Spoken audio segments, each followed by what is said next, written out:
hadir ini ya. Sudah 43 orang yang hadir hari ini. Selamat datang di Media Tama. Sebelum mulai, kami pengen mengetahui dulu Bapak Ibu semua, apakah suara kami sudah terdengar dengan baik? Tolong ditulis oke di layar Bapak Ibu semua.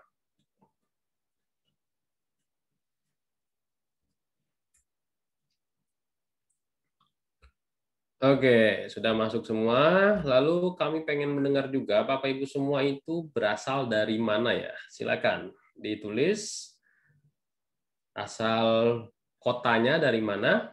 Boleh, silakan. Oke, dari Bekasi, Budayu, Pak Roland dari Kalimantan Timur, jauh ya.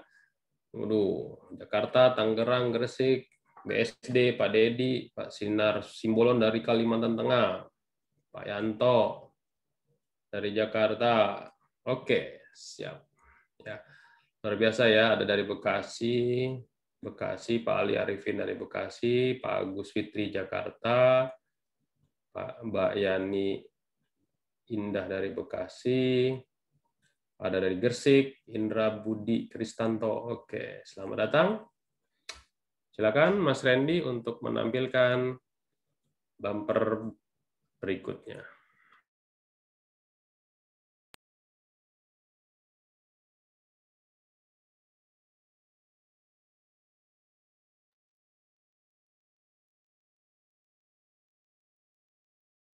Semangat pagi! Pagi, pagi, pagi. Oke, luar biasa. Tepuk tangan bagi kita semua. Oke, Bapak Ibu semua, kita akan belajar hari ini terkait dengan SMK 3 sesuai dengan PP nomor 50 tahun 2012.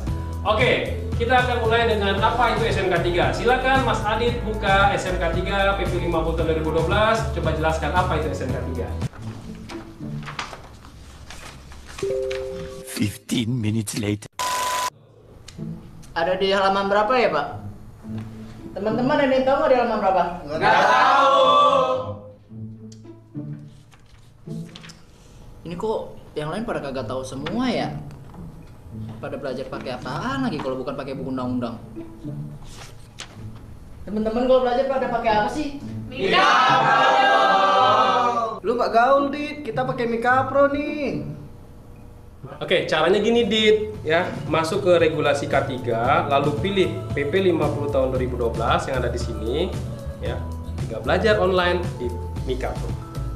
Ini ya, teman-teman semua ya. Training ketiga. Langsung kerja.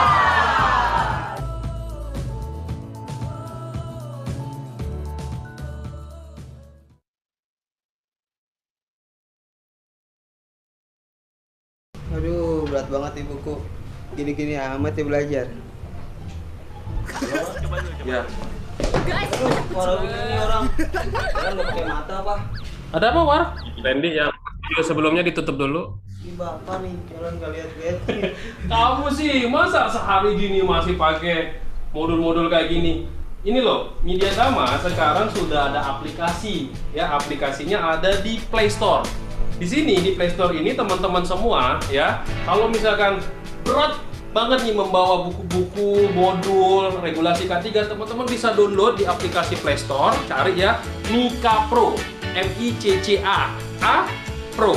Jadi kalau teman-teman kalau mau lihat semua buku, undang-undang, regulasi, modul-modul pelatihan, teman-teman bisa masuk ke Mika. Ada 2 tombol di sini. Ada regulasi K3, teman-teman semua kita udah soft copy-kan.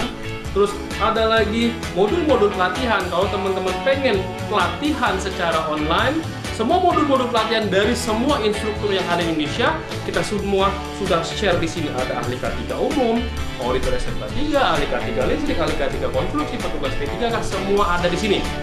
Dan masuk juga teman-teman bisa lihat ada training schedule dan e-learningnya. Jadi ya Mas Anwar, kita itu udah nggak zaman lagi pakai buku kayak gini. Semuanya sudah ada di dalam aplikasi Mika. Jadi kalau teman-teman semua pengen belajar secara online di Media Tama, silakan download aplikasi Mika.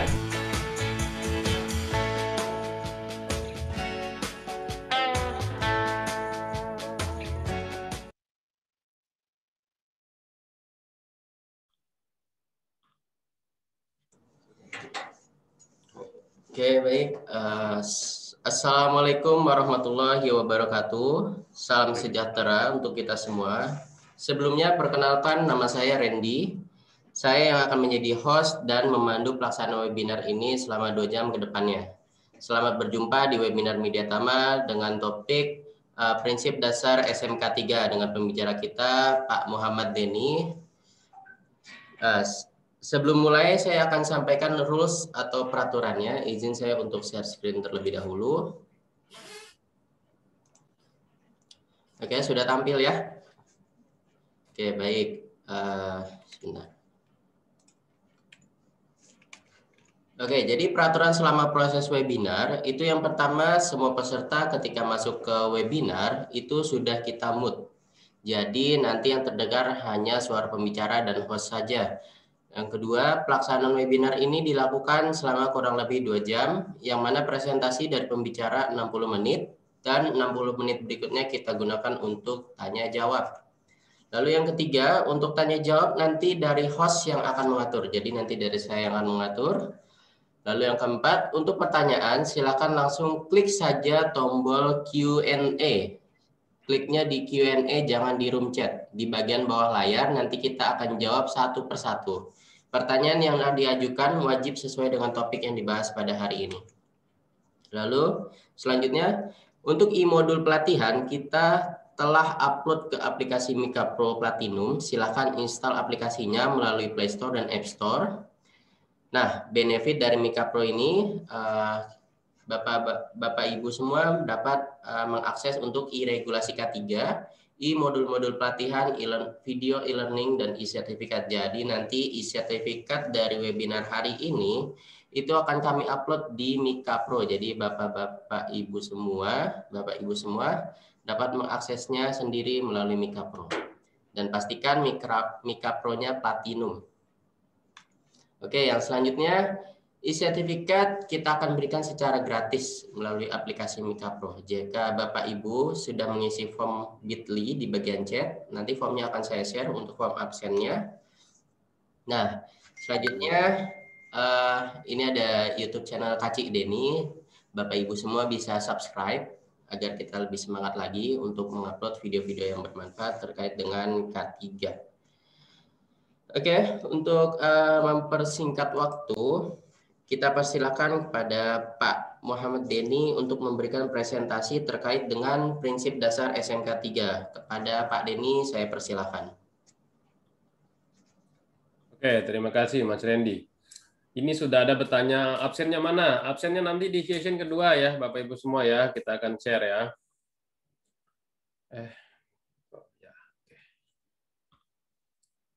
Oke, Bapak Ibu semua, materi kita hari ini, pagi ini itu prinsip dasar SMK 3. Ini adalah part yang kedua. Yang mana part yang pertama, Bapak Ibu semua sudah mengikuti di webinar yang perdana yang pertama kali ya, yang minggu kemarin. Oke, perkenalkan dulu, nama saya Muhammad Denny, pendidikan saya dari Teknik Sipil, D3, S1, S2, semua dari Teknik Sipil, pengalaman memang fokusnya di Sistem Manajemen, 9001, 14001, 45001, dan SMK 3. Ya, pengalaman kerja banyak di kontraktor konstruksi. Sertifikasi kompetensi yang saya ikuti banyak ya, tapi ini aja yang saya tampilkan, seperti ahli K3 umum, auditor, ISO 9000, 14000, 45001, dan sertifikat Train of Trainer. Oke, 2013 saya resign dari sebuah perusahaan, lalu saya mengajar hampir di semua PJK 3 di Indonesia. Saya ngajar untuk K3 konstruksi, SMK 3, dan beberapa training-training ISO lainnya. Ini adalah perkenalan dari saya. Oke. Ntar saya klik.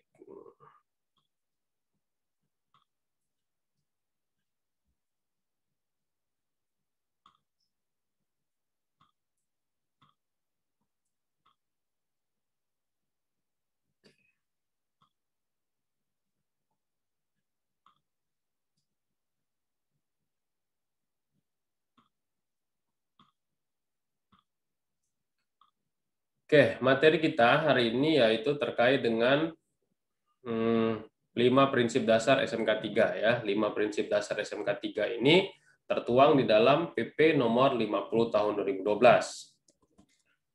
Nah, sebenarnya outline ini adalah outline-nya auditor SMK 3 yang mana ada tertuang di Permenaker nomor 26 tahun 2014. Yang mana webinar untuk SMK 3 ini saya bagi menjadi 5 part ya.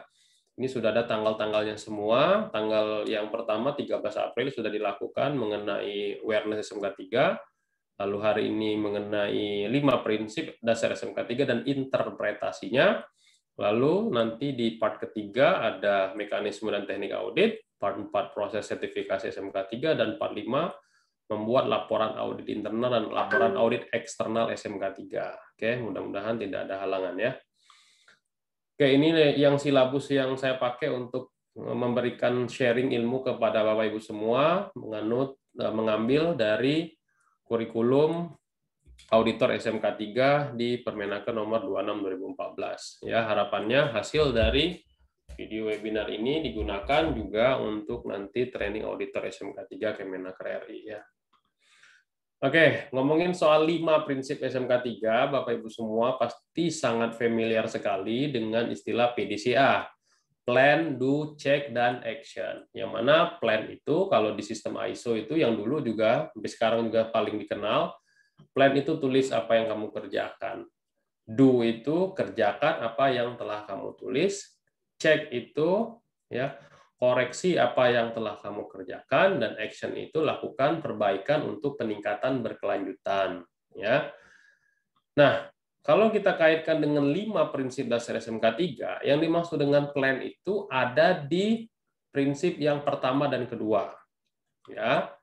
Cek itu ada di prinsip yang ketiga. Plan, do-nya itu ada di C, pelaksanaan cara ketiga. Cek itu ada di prinsip yang keempat, pemantauan dan evaluasi kinerja K3. Dan action itu ada di E, ya, peninjauan dan peningkatan kinerja SMK 3. Yang mana ini adalah siklus dari SMK 3 yang sebagai simbol dari tangan. Ya, ini adalah simbol atau logonya SMK 3 yang mana masing-masing prinsip ini diwakili oleh satu tangan. Ya. Total tangan ada 6, satu tangannya adalah continuous improvement. Nah, 5 prinsip dasar SMK 3 ini tertuang di dalam PP nomor 50 tahun 2012 ada di lampiran 1 ya.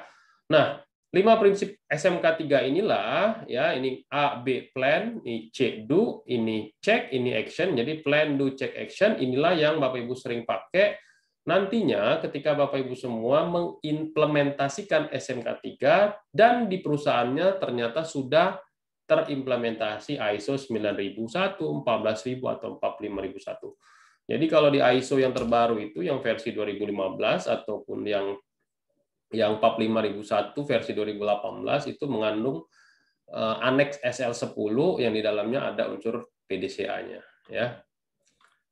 Oke, kita masuk prinsip yang pertama. Yang pertama adalah penetapan kebijakan K3. Nah, Bapak Ibu semua yang alumni dari Mediatama atau alumni dari Alika 3 Mediatama sebenarnya adalah refreshment ya, webinar ini adalah refreshment. Bahwasannya kalau kita belajar SMK 3 itu kita harus belajar ke-5 prinsip ini ya. Pertama adalah kebijakan. Kebijakan itu adalah sebuah aturan atau ketetapan atau komitmen yang harus dibuat oleh perusahaan, yang mana terdiri dari 3 golden word ya. Yang pertama adalah ada di dalam kebijakan itu kata-kata usaha mencegah kecelakaan kerja dan penyakit akibat kerja. Lalu ada patuh regulasi dan perbaikan berkelanjutan. Nah, yang mana kebijakan K3 ini ya sebelum disahkan ya, kalau kebijakan K3 yang bersifat umum disahkan oleh direktur dan K3 yang bersifat kekhususan disahkan oleh pucuk pimpinan di tempat kerja. Namun sebelum disahkan, kebijakan K3 ini wajib dikonsultasikan terlebih dahulu dengan wakil tenaga kerja. Kalau perusahaannya ada serikat pekerja, jadi menggunakan serikat pekerja. Kalau nggak ada, silakan gunakan P2K3, yang mana di dalam P2K3 tersebut ada wakil tenaga kerja di bagian anggota.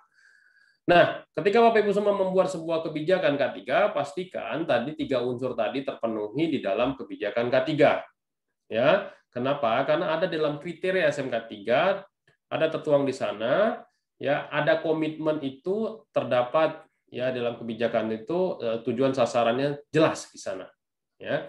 Nah, kebijakan K3 harus ditandatangani oleh pucuk pimpinan. Dalam hal ini kalau kebijakan K3 adalah direktur utama, tapi kalau kebijakan khusus adalah pucuk pimpinan di tempat kerja. Adapun kalau ngomongin soal kebijakan khusus, kalau teman-teman lihat di kriterianya di lampiran 2, kebijakan khusus itu mengandung isi seperti pencegahan terhadap misalkan penggunaan obat-obatan terlarang, senjata tajam, minuman keras dan lain-lain ya, ataupun misalkan ada HIV/AIDS ya, penularan HIV/AIDS atau COVID-19 ya, itu kebijakan khusus yang membuatnya adalah pucuk pimpinan di tempat kerja. Kalau dia proyek berarti kepala proyek, kalau dia pabrik berarti kepala pabrik. Jadi siapa yang menjadi pucuk pimpinan? Jadi ingat ya, kebijakan K3 itu ada 2 jenis, kebijakan K3 yang bersifat keumuman yang bisa dipakai untuk semua tempat kerja, ada juga kebijakan yang bersifat kekhususan. Ya, kenapa Pak harus dibedain kayak gitu? Karena tanggung jawabnya berbeda. Ya, jadi khawatirnya nanti misalkan contoh ada terjadi kecelakaan, ya, jadi bukan langsung direktur yang akan bertanggung jawab terhadap kecelakaan itu, tapi siapa yang berkomitmen di tempat kerja tersebut. Nah, ya, nanti kita belajar yang namanya P2K3. Berikutnya, prinsip yang kedua adalah perencanaan K3. Ya, perencanaan K3 ini singkatnya adalah sebenarnya banyak ya yang harus dibuat.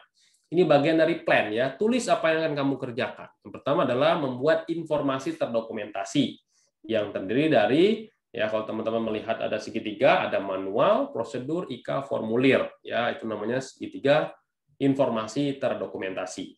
Lalu ada juga yang harus ditulis oleh perusahaan yang mengimplementasi SMK3 adalah HIRAK. Ya, HIRAK itu Hazard Identification, Risk Assessment, and Risk Control.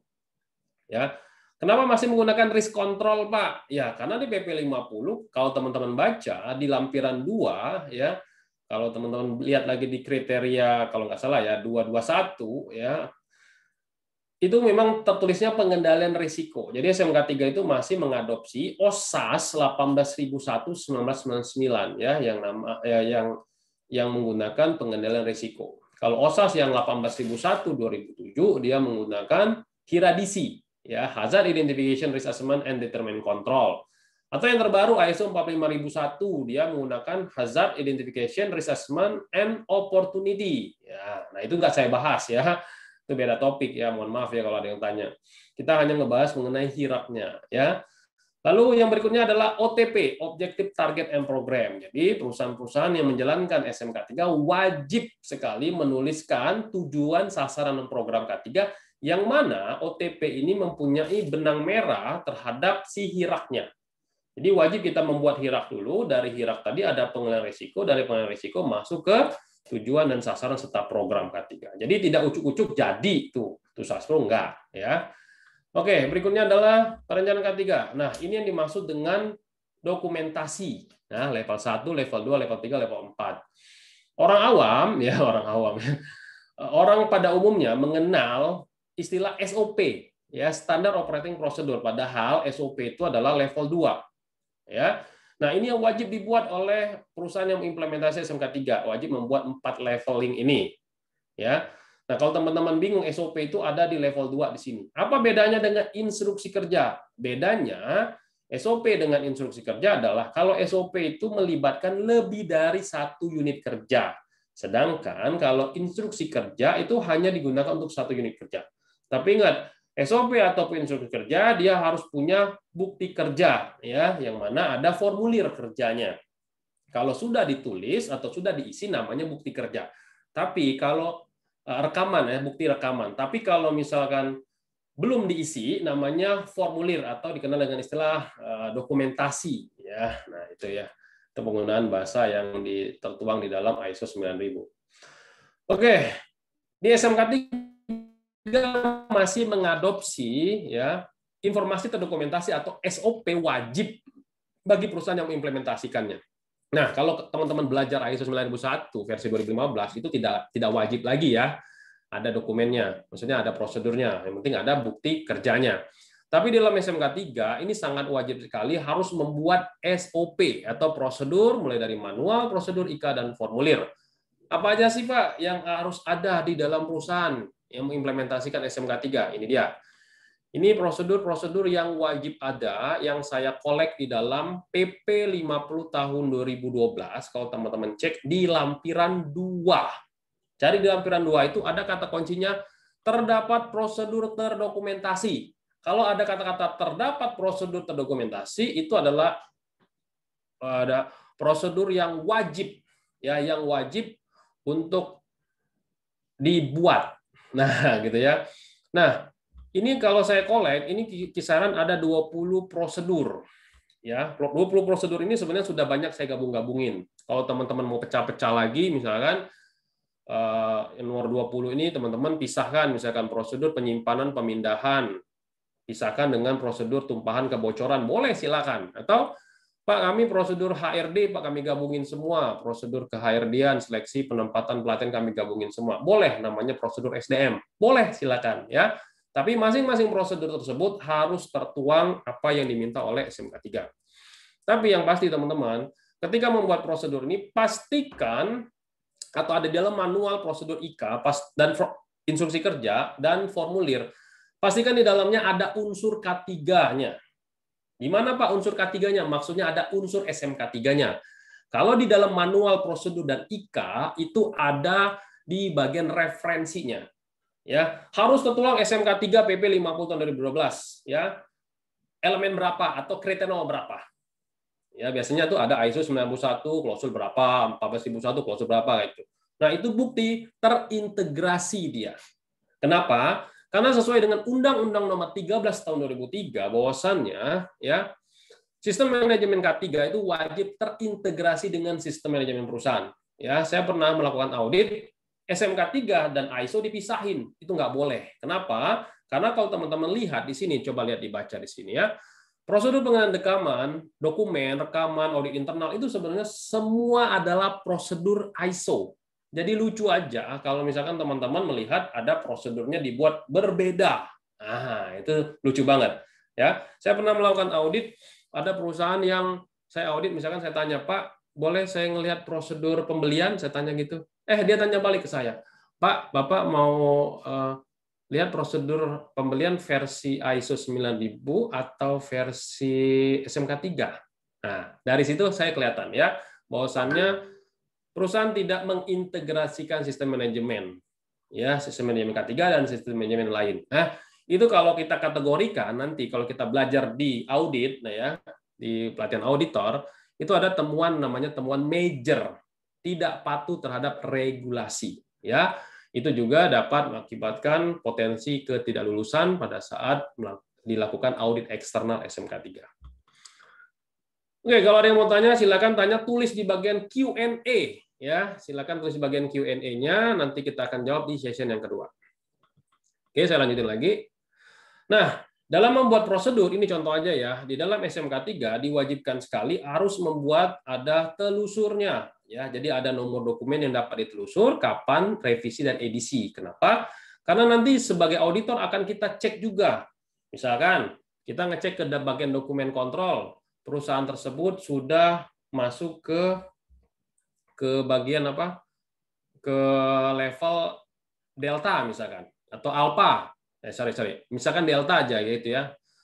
Tapi si user masih menggunakan revisi yang beta. Nah, itu menjadi ketidaksesuaian nanti di level di kriteria 4 ya, ada 4 di elemen 4 ya. Elemen 4 tuh semua berisikan terkait dengan kriteria mengenai SOP ya, mengenai prosedur. Nah, di sini Bapak Ibu semua harus perhatiin ya. Yang berikutnya, siapa yang menyiapkan, membuat, diperiksa dan disetujui. Nah, ini juga penting sekali buat teman-teman semua ya. Pastikan tidak boleh orang yang sama dibuat, diperiksa, disetujui. Ya, kalau misalkan dibuat, diperiksa satu orang, disetujui orang yang lain itu boleh, tapi nggak boleh satu orang yang sama. Nah, di SMK 3 juga meminta setiap dokumen itu ada penandaan ya, supaya bisa ditelusur. Misalkan dokumen yang asli ya, atau yang hasil tanda tangan asli itu distempel original ya, atau asli. Sedangkan kalau dia sudah difotokopi ya, yang asli tadi distempel misalkan untuk di internal perusahaan stempelnya controlled copy atau terkendali. Sedangkan kalau misalkan dibawa ke eksternal, ya dikasih ke eksternal, itu distempel lagi uncontrolled copy. Ya. Nah, misalkan sudah mengupdate misalkan dari alpha ke beta, yang alpha tadi distempel yang asli tadi, stempelnya apa? Obsolete. Nah, itu penggunaan stempel itu diatur di dalam prosedur pengendalian dokumen. Ya, jadi pastikan perusahaan yang mengimplementasi SMK 3 wajib ada prosedur pengendalian dokumen. Oke, berikutnya HIRAP. Nah, saya menggunakan HIRAP RC ya, karena sesuai dengan PP 50 tahun 2012 ya. Sebenarnya nggak jauh beda ya. Pak, kalau perusahaan kami sudah mengadopsi DC gimana Pak? Dokumen kontrol apa? Determining control ya boleh aja. Atau Pak, kami sudah mengadopsi opportunity boleh nggak? Boleh aja, silakan ya. Nah, konteksnya hari ini adalah SMK 3 PP 50 tahun 2012. Nah, apa yang harus diperhatikan ketika kita membuat HIRAP? Yang pertama adalah identifikasi bahaya. Pastikan tempat kerja atau dari bisnis proses perusahaan kita itu identifikasi bahayanya sudah memasukkan dua unsur ya. Ada yang namanya safety hazard, yang kedua health hazard. Apa itu safety hazard? Ya, safety hazard kalau teman-teman baca kan ada yang namanya bahaya elektrikal, kinetik, tekanan, mekanik, ya kan? Jadi saya ulangin ya, mekanikal, elektrikal, kinetik, tekanan. Nah, ya. Itu semua teman-teman udah tahu ya, mekanik itu benda yang berputar, ya. Elektrikal dari listrik, kinetik bergerak, tekanan dari tabung gas, LPG, asetilin dan semua tabung gas, ya. Lalu ada lagi health hazard. Health hazard itu apa? Teman-teman tahu ya, health hazard itu yang ada 5 risiko bahaya kesehatan ya. Apa ya? Bahaya fisika, kimia, biologi, ergonomi, psikologi, ya. Nah, itu semua harus ada di dalam hazard identification. Nah, kalau kita sebagai auditor SMK 3 atau kita seorang ahli K3 umum ketika membuat HIRAP, pastikan semua ini ada. Kalau memang nggak ada, ya udah, nggak apa-apa. Tapi pastikan sudah direview itu ada. Ya, kalau memang nggak ada, nggak apa-apa. Tapi harus ada, gitu. Misalkan diminta ya. Dan pastikan juga semua aktivitas pekerjaan itu sudah masuk semua di dalam hazard identifikasi. Ya, contoh gini. Teman-teman semua, saya pernah melakukan audit di sebuah perusahaan kontraktor konstruksi.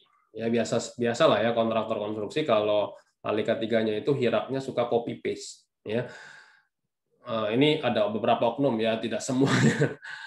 Jadi saya pernah melakukan audit, bertanya Pak, Bapak perusahaan kontraktor apa? Oh saya bangun konstruksi jalan. Tapi kok di HIRAP Bapak semuanya gedung ya Pak ya. Nah ini kelihatan banget ya. Nah jadi teman-teman tahu ya. Hazard identifikasi itu bisa kelihatan dari aktivitas dari bisnis perusahaannya. Jadi pastikan ketika kita melakukan audit atau mengimplementasi SMK 3, HIRAP kita itu memang sudah HIRAP sesuai dengan pekerjaan kita. Cara paling gampang adalah kalau teman-teman kontraktor supaya HIRAP tadi tidak terlewat di aktivitas pekerjaan, gunakan BOQ. Bill of Quantity. Kenapa? Di BOQ itu semua sudah tersusun rapi, mulai dari persiapan sampai dengan finishing. Jadi semua aktivitas itu akan kelihatan HIRAP-nya. Jadi kita bisa membuat HIRAP itu berdasarkan aktivitas. Atau kalau teman-teman kerja di sebuah pabrik, gunakan prinsip yang namanya business process. Ya, ada business process perusahaan. Mulai dari misalkan dia barang, ada raw material masuk ke gudang sampai dengan dia ke finish good. Nah, dari semua bisnis proses tadi, alurnya tadi, apakah semua identifikasi bahaya sudah masuk semua di sana untuk semua aktivitas? Itu yang harus diperiksa pada saat kita mengimplementasikan SMK 3. Yang kedua, risk assessment. Risk assessment adalah penilaian risiko. Yang mana ini adalah perkalian adalah antara severity dan probability. Probability dikalikan severity, menghasilkan sebuah tingkatan risiko. Ya. Kalau misalkan perusahaan baru implementasi SMK 3, cukup gunakan 3x3 aja. Yang mana probability itu kalau kita biasa pakai, misalkan kemungkinan misalkan jarang, kadang-kadang sering. Kita akan artikan misalkan jarang itu 1, kadang-kadang 2, sering itu 3. Severity-nya kita bagi lagi 3 juga. Misalkan keparahannya itu ringan, sedang, berat, ya 1, 2, 3. Nah perkalian ini ya akan menghasilkan tingkatan resiko, ya kan? Tingkatan resiko misalkan 1 sampai 3 low risk, ya 4 sampai 6 ya 3 sampai 4 ya, 3 sampai 4 medium risk, lalu 6 dan 9 high risk. Nah, silakan teman-teman buat yang seperti itu. Atau teman-teman semua membuat perkalian sampai 4 kali 4 atau 5 kali 5, silakan monggo. Tapi pastikan teman-teman semua ketika membuat hirak yang harus diperhatikan adalah cek dulu prosedur pembuatan hiraknya. Cek juga yang distandarkan oleh perusahaan di kantor pusat itu formatnya seperti apa. Jadi kita harus ngikutin dari kantor pusat. Kenapa? Karena beberapa kali saya melakukan audit, ketika saya sudah melakukan audit di kantor pusat, lalu saya melakukan audit di proyek atau di pabriknya, ternyata beda formatnya. Ya kan? Nah, ini adalah miskomunikasi antara kantor pusat sama proyek atau pabriknya yang ada di daerah. Itu harus dipastikan, karena akan jadi temuan ketidaksesuaian. Yang berikutnya, risk control. Nah, risk control ini teman-teman pastikan juga harus melewati yang namanya segitiga terbalik, mulai dari eliminasi, substitusi, engineering control, administrasi, dan APD. Ya. Nah, kebanyakan pada saat saya audit, teman-teman yang mengimplementasikan SMK 3 itu ya hanya sebatas APD. Jadi helm, rompi, sepatu, helm, rompi, sepatu, helm, rompi, sepatu, seperti itu. Jadi sering banget jadi temuan ya ada di elemen 6.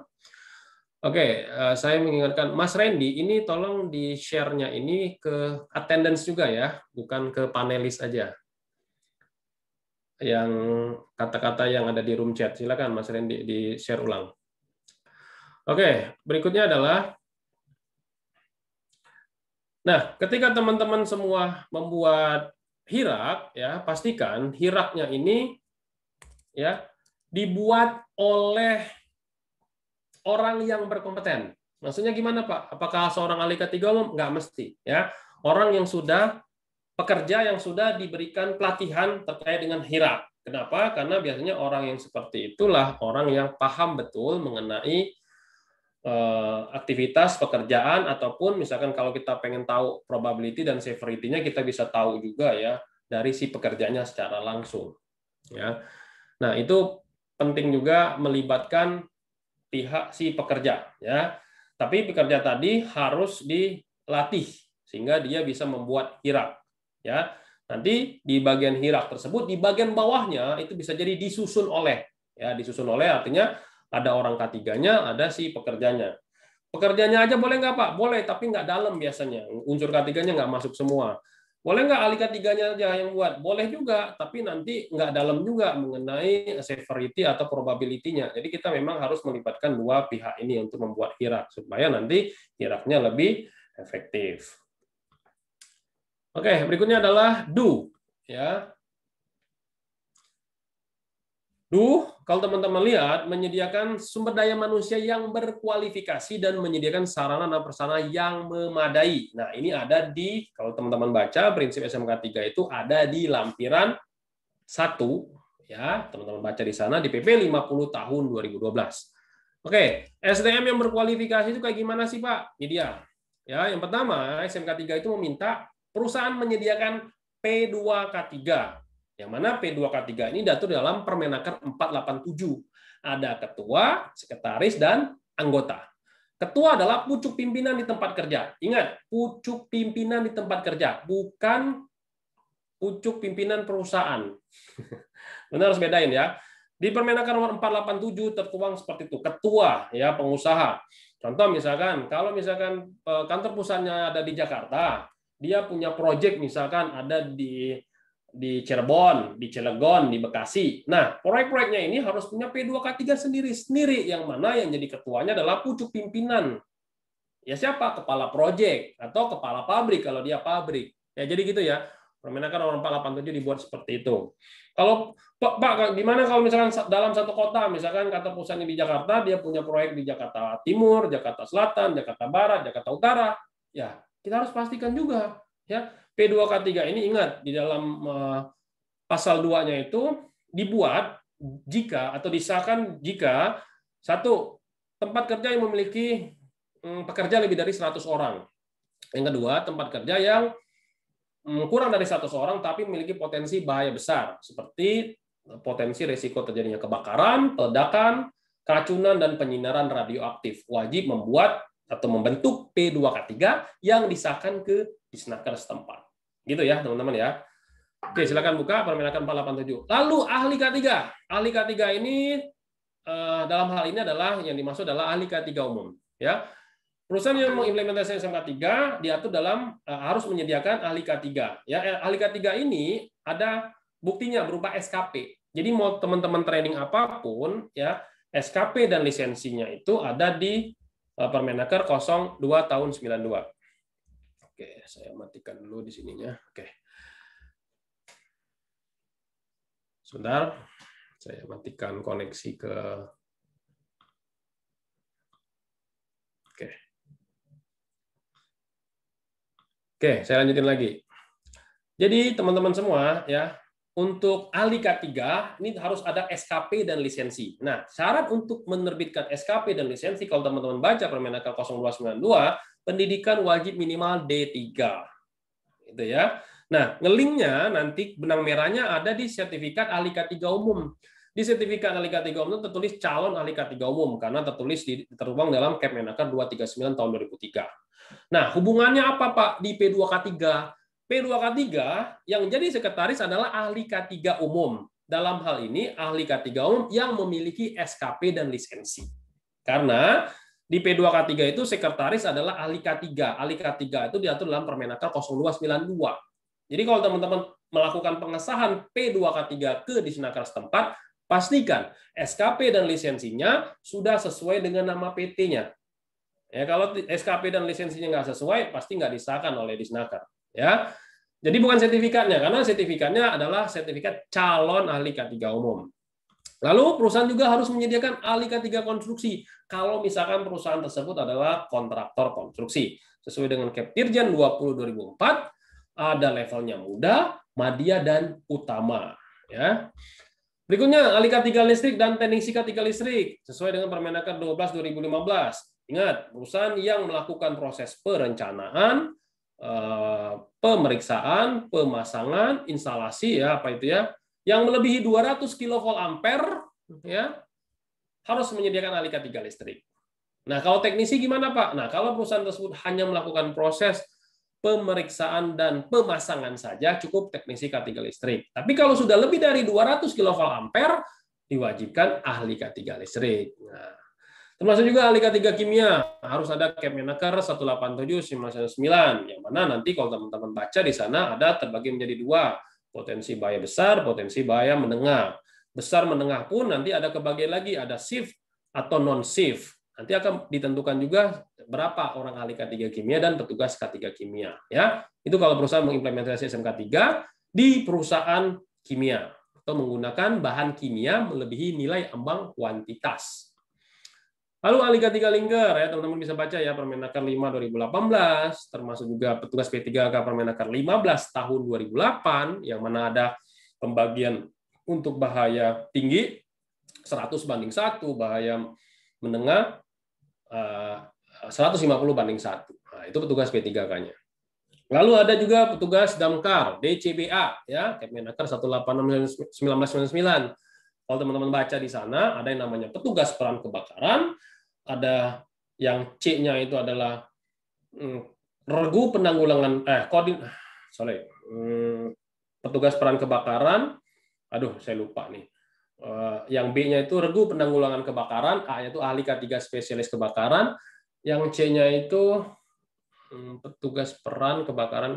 Saya lupa yang C-nya ya, nanti saya buka lagi ya. Nah, itu ada masing-masing ada rasionya ya. Kelas D-nya itu 25/2, lalu kelas C-nya itu kalau teman-teman baca 300/1, kelas B-nya 100/1, dan kelas A-nya itu 300/1. Regu penanggulangan kebakaran, koordinator unit penanggulangan kebakaran, ya itu. Ya, saya ulangin ya.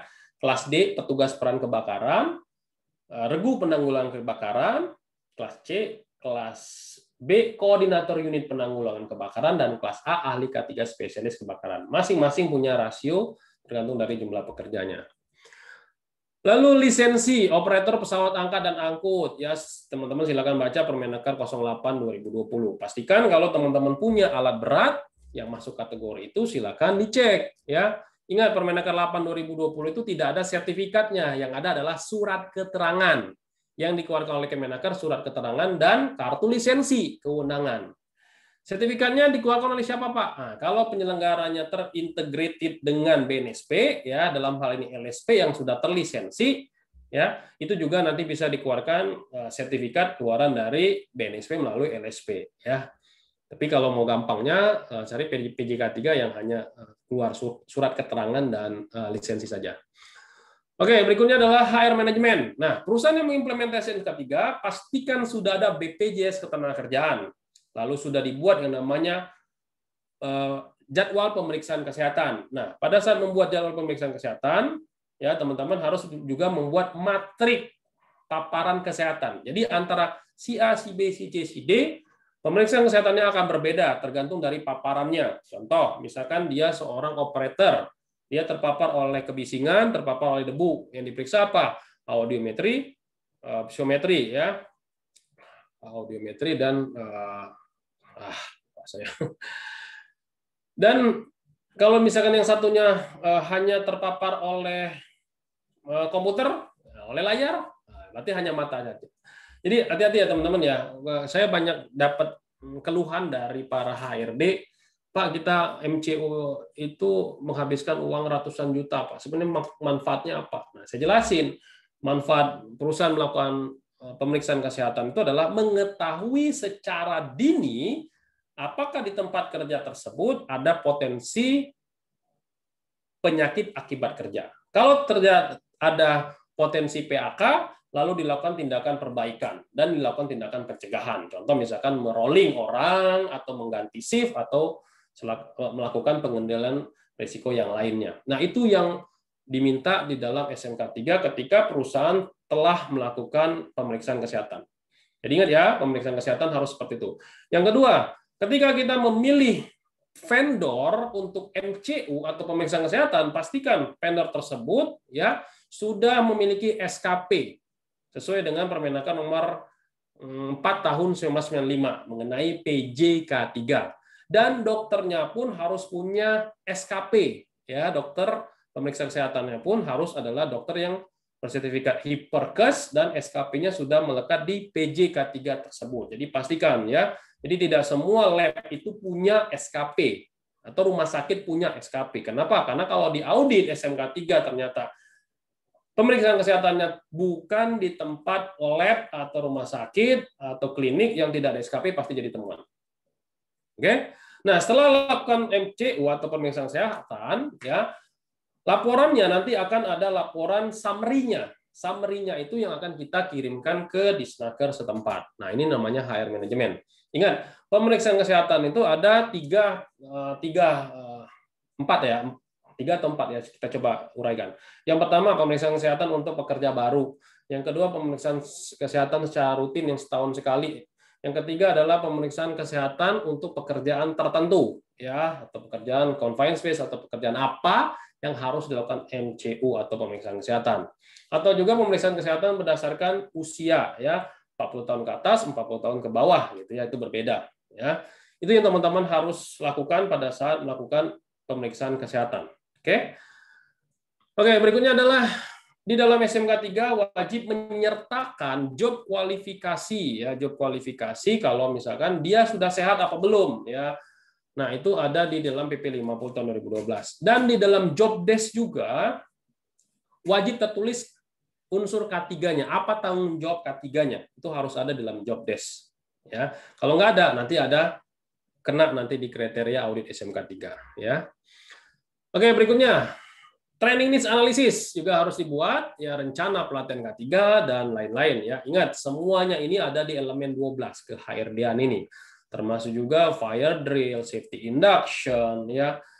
Siapa yang ngajar? Misalkan, Pak, kami training internal dilakukan oleh instruktur internal kami. Nah, nanti ditanya lagi pada saat audit, auditor akan tanya, si instruktur internal tadi sudah kompeten belum? Oh, sudah, Pak, dia sudah ahli K3 umum. Belum cukup, ya. Si ahli K3 umum tadi harus training lagi, namanya training train of trainer, ya, kalau dia mau mentrainingkan secara internal di internal perusahaan. Nah, TOT-nya nggak perlu yang Kemenaker, karena yang Kemenaker diperuntukkan untuk PJK 3. Yang untuk di internal perusahaan cukup TOT-nya yang dari BNSP, ya, yang diakui secara peraturan perundangan. Oke? Nah, ngomongin soal HRD, ada juga tim tanggap darurat. Tim tanggap darurat silakan dibuat, ada unsur-unsur ketua, penyelamat dokumen, petugas APAR, petugas P3K, dan lain-lain. Nah, khusus untuk tanggap darurat, yang harus dipastikan adalah petugas P3K-nya dan petugas damkarnya harus berlisensi dan berkompeten di sana. Ya. Nah, kalau bahasa Kemenaker itu berkompeten dan berwenang. Ya, berkompeten itu ada sertifikat pelatihannya, berwenang itu ada lisensinya. Ya, ini 585 udah ganti semua ya. Oke, berikutnya. Yang berikutnya adalah menyediakan APAR. Nah, pastikan teman-teman semua perusahaannya sudah menyediakan APAR yang sesuai dengan Permenaker nomor 480, yang mana tinggi dari APAR dari lantai ke tuas 120 cm. Kalau dari lantai ke ujung dari logo ini 125 cm. Tulisannya alat pemadam api berwarna hitam, tulisannya adanya warna merah. Ukurannya 35 x 35. Pastikan itu sesuai ya. Jarak APAR dengan APAR yang lain 15 meter. Ya. APAR kebagi menjadi 4, A, B, C, D. Ya. Teman-teman bisa lihat ya, nanti silakan dibaca. APAR A untuk memadamkan api ini, APAR B untuk ini BBM, C untuk listrik, D untuk logam, dan lain sebagainya. Kotak P3K, kotak P3K juga teman-teman harus sediakan. Ya. Ada kelas A, B, C. Kelas A itu 25 pekerja, kelas B untuk 50, kelas C untuk 100. Pastikan jumlah tenaga kerjanya berapa dan tempat kerjanya seperti apa. Misalkan dia ruko 3 lantai, ya. Ruko 3 lantai, misalkan total pekerjaannya kita hitung ya, misalkan ada 15 misalkan 3 lantai ya. Kalau kita ngomong kelas ABC, berarti maksudnya kelas A cuma 15. Tapi kalau kita melihat 3 lantai, bukan kalau kelas A1, jawabannya salah. Jawabannya adalah harusnya disediakan kotak P3K 3 karena disesuaikan dengan lantainya. Kenapa? Karena kotak P3K Datur Permenaker 15/2008 harus mudah dijangkau.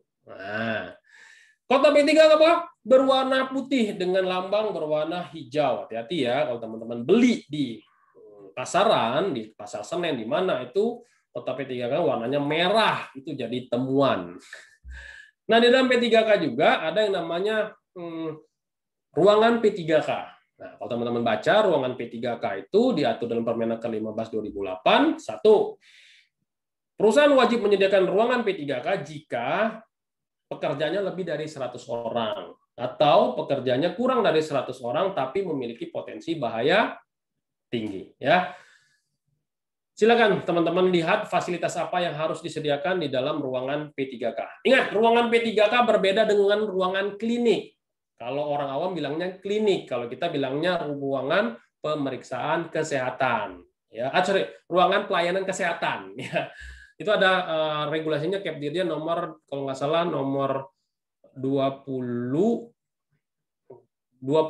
deh tahun 2008. Ya, coba dicek nanti Kepdirjen 22 2008 mengenai ruangan pelayanan kesehatan. Ya, setiap perusahaan memiliki pekerja lebih dari 500 orang dan dia masuk potensi bahaya tinggi, wajib menyediakan ruangan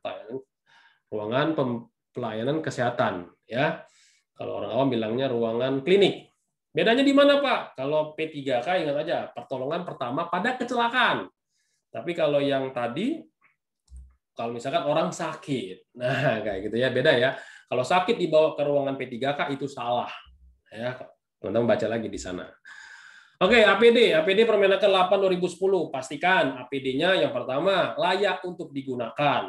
Ya, misalkan helm tidak boleh yang pecah atau sepatu tidak boleh yang sobek-sobek. Ya, itu layak. Ya, ada juga ngomongin soal Permenaker 8/2010 sesuai dengan standar. Ya, misalkan beli body harness harganya 150.000, 300.000, udah dipastikan itu tidak standar. Ya, atau beli helm yang ringan sekali yang bisa diprenyok-prenyokin, nah itu nggak standar. Ya, ingat standar APD selain menggunakan Permen 8/2010 bisa juga menggunakan standar internasional. Ya, seperti ANSI, MSA dan lain sebagainya. Silakan teman-teman gunakan ya. Berikutnya, perusahaan yang mengimplementasi SMK 3 wajib menyediakan logout take out. Di mana, Pak? Ya, di tempat bengkelnya, di area maintenance-nya, atau tempat-tempat yang memang ada proses pemeliharaan alat produksi atau alat berat dan lain sebagainya. Nah, ini dipastikan harus ada, karena ada di dalam PP 50 tahun 2012 ya. Berikutnya, cek. Nah, ceknya adalah ada 3, pemeriksaan, pengujian, dan pengukuran. Pemeriksaan ini adalah tiga kata kunci, pemeriksaan, pengujian, pengukuran. Pemeriksaan itu ada 2. Yang pertama, perusahaan harus melakukan inspeksi atau safety patrol. Yang kedua, perusahaan harus melakukan MCU atau pemeriksaan kesehatan. Yang tadi saya sudah jelaskan kan. Yang berikutnya, pengujian. Perusahaan harus menguji alatnya. Ya, menguji alatnya sehingga keluar surat keterangan memenuhi persyaratan K3 atau dikenal istilah SUKET ya, sesuai yang terbaru ya. Kalau dulu namanya SILO, sekarang diganti dengan SUKET. Nah, ini juga teman-teman harus pastikan kalau teman-teman menggunakan PJK3 uji riksa, pastikan PJK3 uji riksa tersebut memiliki SKP, surat keterangan penunjukan sesuai dengan Permenaker 4 tahun 95. Oke? SKP tersebut ada kata-kata pemeriksaan pengujian terhadap alat apa. Dan pastikan juga tenaga ahlinya itu tenaga ahli sesuai nggak dengan apa yang dia periksa. Contoh, misalkan teman-teman mau menguji instalasi listrik, pastikan tenaga ahlinya harus ada ahli K3 listrik. Misalkan mau menguji boiler, pastikan si tenaga ahlinya harus punya SKP ya mengenai bejana tekan. Atau teman-teman harus menguji terhadap alat angkat-angkut, ya pastikan harus punya sertifikat SKP PAA dan masih berlaku sesuai dengan penunjukannya di perusahaan tersebut. Pastiin. Kalau teman-teman memilih PJK3. Oke? Atau teman-teman bisa langsung jalurnya ke Disnaker untuk melakukan pengujian. Tapi pastikan ke Disnaker tersebut ada nggak ahli K3 spesialis di Disnaker tersebut. Kenapa? Karena kalau tidak ada ahli K3 spesialis yang apa yang akan kita periksa, nggak bisa juga. Ya, jadi harus seperti itu ya teman-teman ya. Berikutnya, pengukuran lingkungan kerja atau NAB. Ya, silakan teman-teman melakukan pengukuran lingkungan kerja. Bisa juga menggunakan dari PJK3 juga di sini ya. Kalau teman-teman nggak mau repot, silakan cari Balai K3 atau Balai Hiperkes.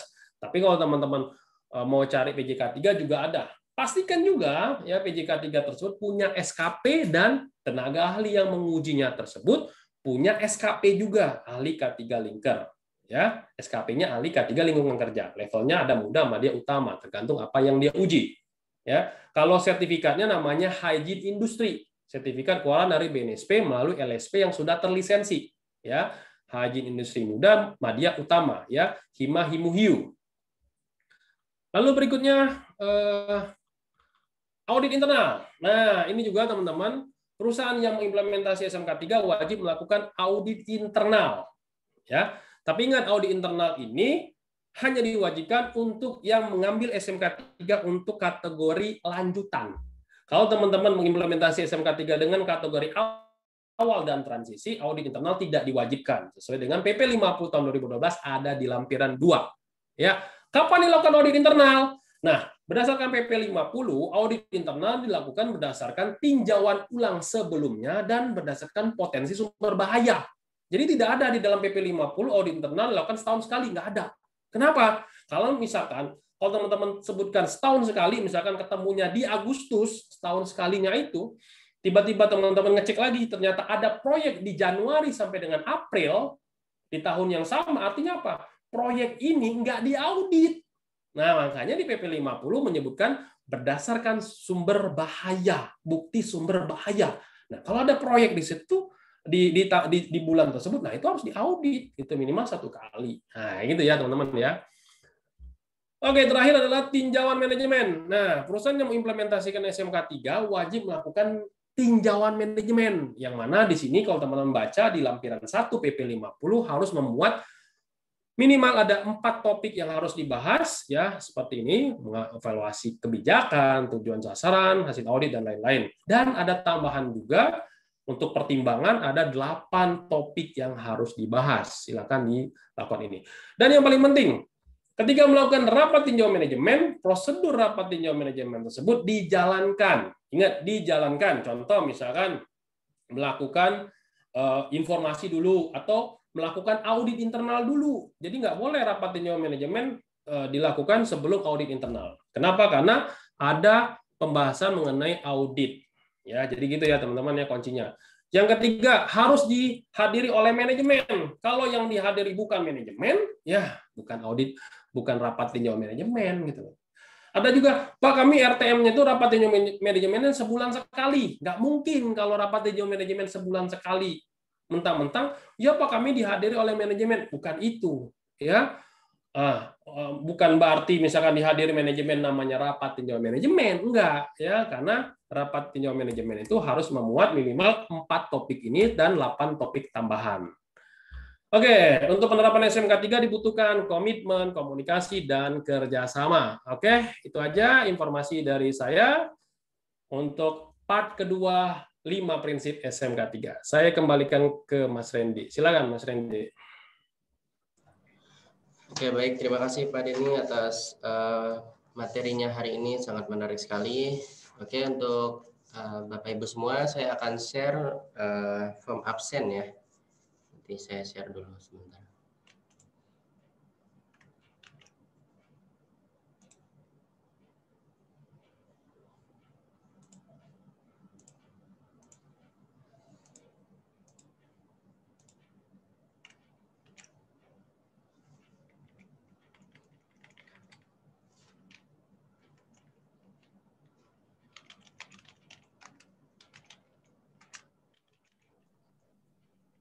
Silakan ditampilkan PowerPoint-nya, Mas Randy. Oke, Pak.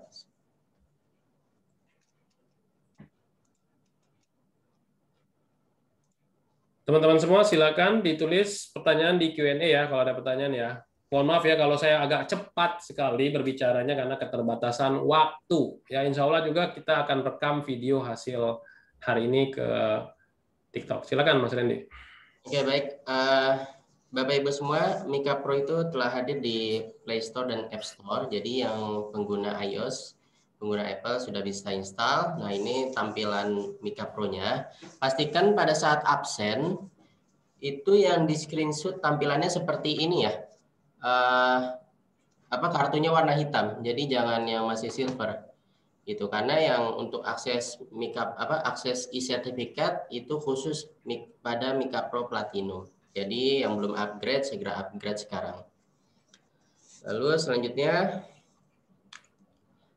Media Tama telah mengadakan pelatihan ahli K3 umum. Nah, kebetulan yang untuk bulan April itu sudah sold out dengan 30 peserta. Kita buka kembali di tanggal 22 Mei sampai 8 Juni 2021. Lalu ada jadwal juga di bulan Juni. Nah, untuk auditor SMK 3, kita di bulan April ini juga sudah sedang proses. Lalu kita ada lagi di bulan Mei, itu di tanggal 24 sampai 31 Mei. Nah, selanjutnya kita juga ada pelatihan ahli K3 listrik. Ahli K3 listrik ini pelatihannya selama 17 hari, itu full tatap muka di Jakarta. Nah, jadwal selanjutnya itu ada di tanggal 27 Mei sampai 15 Juni 2021. Untuk harga, Bapak Ibu semua bisa kejar di harga early bird itu lebih murah. Selanjutnya ada pelatihan teknisi K3 listrik. Nah, untuk teknisi K3 listrik ini kita ada di bulan April, bulan Mei juga ada. Paling dekat itu jadwalnya di tanggal 23 April. Silakan yang mau daftar.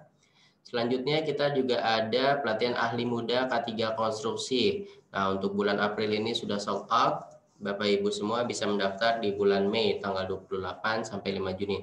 Nah, ini ada harga khusus satu paket dengan sertifikasi BNSP melalui LSP K3 konstruksi. Nah, ini insya Allah akan kami selenggarakan di bulan Mei, jadi jangan lewatkan promo harga khususnya.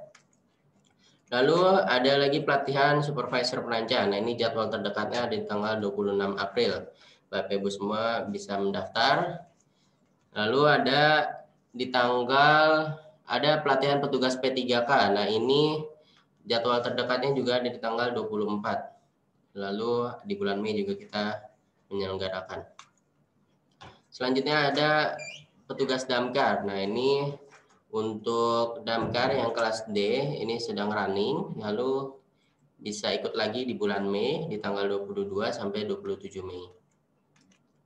Oke, bagi Bapak Ibu semua yang berminat dengan pelatihan di Mediatama, bisa hubungi call center Mediatama di 021 2254 5432 atau menghubungi saya di WA 0857 7202 8632. Nah, kita juga ada konsultasi SMK 3 dan sertifikasi ISO. Jika ada perusahaan yang berminat, bisa kontak saya. Oke, selanjutnya kita ada promo dapatkan free jaket gaul bomber seharga 375.000. Nah, ini ada syaratnya ya. Syaratnya yang pertama sudah terinstall aplikasi Mika Pro Platinum. Lalu share sebanyak-banyaknya link YouTube Kak Cik Denny ke Facebook, LinkedIn, dan IG. Lalu follow dan like sebanyak-banyaknya video TikTok Kak Cik Denny. Nah, insya Allah setiap Jumat kita akan tentukan pemenangnya. Nah, ini bentuk jaketnya yang sudah dipakai oleh instruktur kami juga, dan ada beberapa pemenang dari tahun sebelumnya. Jaket gaul pilot Bombers Mediatama, jaketnya praktisi K3 Indonesia. Oke, baik, saya izin untuk stop share screen. Selanjutnya izin Pak Denny, kita ada beberapa pertanyaan yang sudah masuk, kurang lebih ada 9 pertanyaan. Mungkin bisa dibantu jawab. Oke. Dari Pak Rahmat Rinaldo Abiyoga, ini ada 2 pertanyaan yang saya gabung aja.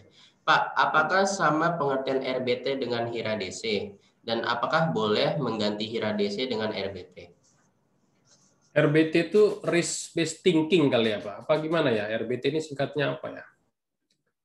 Nanti dikira RBT ini ya lagu dering ya, dana dering ya. Tolong Pak Rahmat ditulis di Q&A RBT itu singkatannya apa?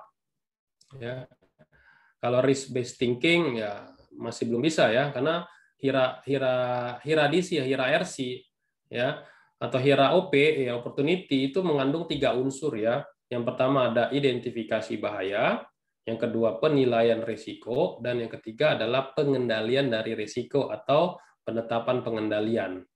Nah, itu yang harus ada. Kalau 3 itu nggak ada, nah itu belum bisa dikategorikan sebagai HIRA RC atau HIRA DC ya. Gitu ya. Kalau misalkan Pak ada yang namanya risk register, ya baru risk registernya aja ya, registrasi untuk risknya aja, tapi proses penilaian dan pengendaliannya belum ada. Atau Pak bisa nggak HIRA DC ganti JSA? Ya beda lagi ya, HIRA DC kapan dipakainya, JSA kapan dipakainya. Ya, jadi teman-teman harus ngebedain itu. Itu ya Mas Randy ya. Silakan lanjutin. Oke, baik Pak. Terima kasih. Selanjutnya ada pertanyaan dari Pak Fembrin Mulyono. Dalam pelaksanaan audit SMK 3 dan ISO, apakah harus diintegrasikan Pak? Atau dalam pelaksanaannya bisa dilakukan secara terpisah? Oke, bagus sekali. Kalau perusahaan baru mengimplementasi SMK 3, saya sarankan auditnya dipisahkan dulu, supaya bisa konsentrasi melakukan checklist terhadap 166 kriteria kalau dia mengambil yang tingkat lanjutan. Kalau dia ambil yang awal ada 64, kalau transisi ada 122.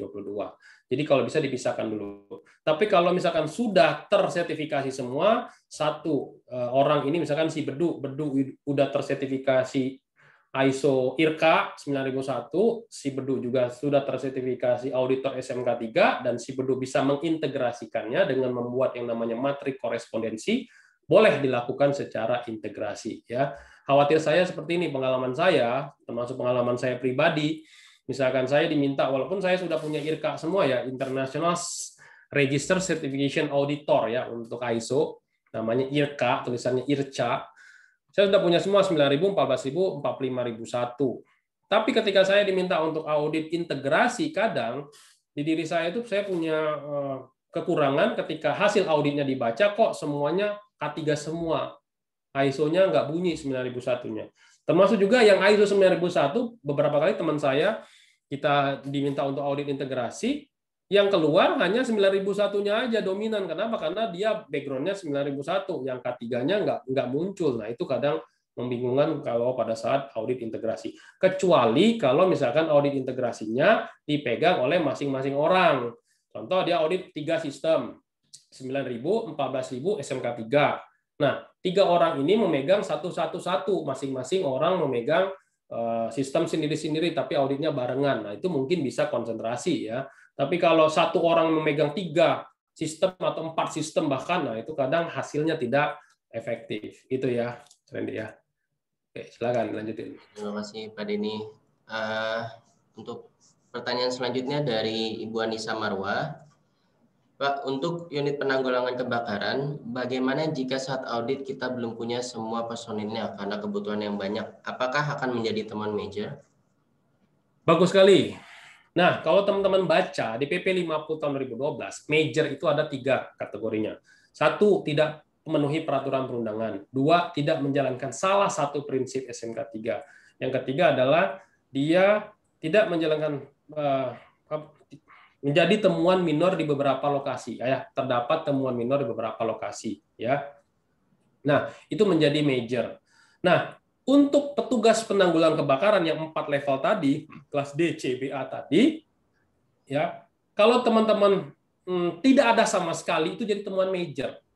Ya, tapi kalau teman-teman ada tapi nggak cukup jumlah rasionya itu jadi temuan minor. Nah, masih mending minor daripada major. Nah, tapi kalau teman-teman khusus yang mengimplementasikan yang 64 kriteria dengan tingkat awal, cukup minimal 2 saja, itu sudah terpenuhi, sudah dianggap comply. Sisanya nanti untuk audit di tingkatan berikutnya. Kayak gitu ya. Oke, jadi tetap jadi temuan major. Ya. Silakan. Oke. Selanjutnya ada pertanyaan dari Pak Majid Albana. Ini cukup panjang, Pak. Izin tanya Pak, nama saya Majid Albana. Apakah untuk identifikasi dokumen harus masih menggunakan stempel-stempel jika dalam prosedur pengendalian dokumen sudah disebutkan bahwa apabila sudah diinfokan melalui media email, maka dokumen lama otomatis tidak berlaku. Sama mau tanya lagi, apakah di PP 50 untuk penamaan P2K3 boleh diganti dengan nama lain, misal Komite Keselamatan untuk mengakomodir sistem manajemen keselamatan perkereta apian atau sistem manajemen keselamatan bidang tertentu lainnya? Oke, saya jawab dulu. Jangan diklik down ya, klik answer live aja. Oke, yang pertanyaan pertama, pengendalian dokumen secara soft copy itu namanya ya. Yang harus Pak Majid lakukan adalah merevisi dulu prosedur pengendalian dokumennya ya. Apakah di dalam prosedur pengendalian dokumen itu sudah mengadopsi sistem untuk mendistribusikan dokumen secara soft copy. Nah, ketika di dalam prosedur ada soft copy-nya, pastikan juga bagaimana cara mengidentifikasikan soft copy itu bisa dikendalikan. Ya, contoh misalkan kalau soft copy-nya dipasang di server, ya, atau di cloud, atau di mana gitu yang semua orang bisa akses. Nah, pastikan juga yang ditaruh di sana itu statusnya apa. Kalau misalkan teman-teman semua disebar di sana untuk keperluan misalkan di internal, ya bisa kita kasih watermark. Jadi pengganti stempel itu watermark dengan watermarknya control copy. Tapi kalau di servernya itu ditaruh dan semua orang bisa akses, jadi jangan dikasih control copy tapi uncontrol copy. Khawatirnya apa? Pada saat audit saya beberapa kali nemukan, misalkan saya sudah audit di bagian dokumen kontrol. Kalau di perusahaan tersebut semua dokumennya sudah direvisi menjadi levelnya Charlie, ya. Nah, pada saat saya audit di bagian procurement, saya tanya, Bu, ada prosedur untuk pembelian? Dia kasih lihat ke kita, soft copy-nya ternyata masih revisi alpha. Nah, di sana kan ada miskomunikasi di sana. Padahal di situ tertuang dokumen kontrol sudah memberikan email. Nah, memberikan emailnya pun harus dipastikan kita nih sudah ngasih email, kita harus minta mereka untuk menjawab. Ya, dokumen sudah kami terima. Nah, artinya apa? Nanti dokumen kontrol tidak jadi temuan. Yang jadi temuan adalah di bagian si procurement-nya tadi. Nah, mekanisme yang seperti itu harus dibuat di dalam prosedur pengendalian dokumen. Seperti saya pernah menjadi konsultan di salah satu vendornya Freeport. Nah, Freeport itu punya sistem yang bagus banget mengatur mengenai pengendalian dokumen. Ya, jadi semua orang, tidak semua perusahaan yang bisa akses langsung ke prosedur-prosedurnya mereka. Misalkan vendor A, dia hanya bisa melihat tanpa bisa ngedownload, tanpa bisa ngeprint. Ada juga vendor B, ya untuk levelnya direkturnya si vendor B, dia bisa mengakses misalkan sampai membaca saja, tapi tidak bisa ngeprint, atau bisa ngedownload sampai bisa ngeprint. Nah, itu semua dikendalikan semua dan ada historinya. Nah, itu kalau sistem servernya sudah bagus. Jadi sudah tahu nih orangnya siapa yang nerima, siapa yang ngambil, siapa yang download, itu sudah historinya sudah ada. Nah, kuncinya apa Pak Majid adalah buat dulu prosedur pengendalian dokumennya, ya. Itu pertanyaan pertama. Pertanyaan kedua, apakah P2K3 bisa diganti namanya? Nggak bisa, ya. P2K3 sudah sesuai dengan Permenaker 487 disahkan ke Disnaker setempat. Toh misalkan di internal perusahaan ada organisasi lain. Contoh, ada organisasi di internal perusahaan disebut QHSE kayak gitu ya, atau apalagi safety committee atau apalah ya, ini komite keselamatan perkeretaapian, boleh serah ya, itu hanya untuk keperluan internal perusahaan saja. Tapi kalau untuk kebutuhan regulasi harus sesuai dengan P2K3. Pak, boleh nggak disamain Pak safety committee di internal kami, sistem manajemen perkeretaapian dengan sistem manajemen dengan organisasi P2K3? Boleh nggak sama orangnya? Boleh aja, silakan ya. Tapi ketika audit SMK3 yang diakui di regulasi adalah P2K3, bukan yang sistem komite tadi. Paham ya? Kalau ngomongin soal SMK3. Oke, silakan. Mas Randy. Oke, baik. Terima kasih Pak Denny. Selanjutnya ada pertanyaan dari Pak Muhammad Fajar Saputra. Izin tanya, untuk MCU atau pemeriksaan kesehatan bagi pekerja, baiknya sebelum memulai proyek atau sesudah proyek ya? Atau ada waktu yang ditetapkan khusus oleh perusahaan untuk pemeriksaan kesehatan? Oke, bagus sekali. Nah, khusus untuk pemeriksaan kesehatan, Bapak Ibu semua harus membuat prosedur dulu, ya, prosedur pemeriksaan kesehatan sehingga perusahaan bisa memudahkan nanti bagi HRD atau bagi proyek atau bagi tempat kerja yang lain supaya standar kapan dilakukan pemeriksaan kesehatannya, ya, baca regulasinya di sana.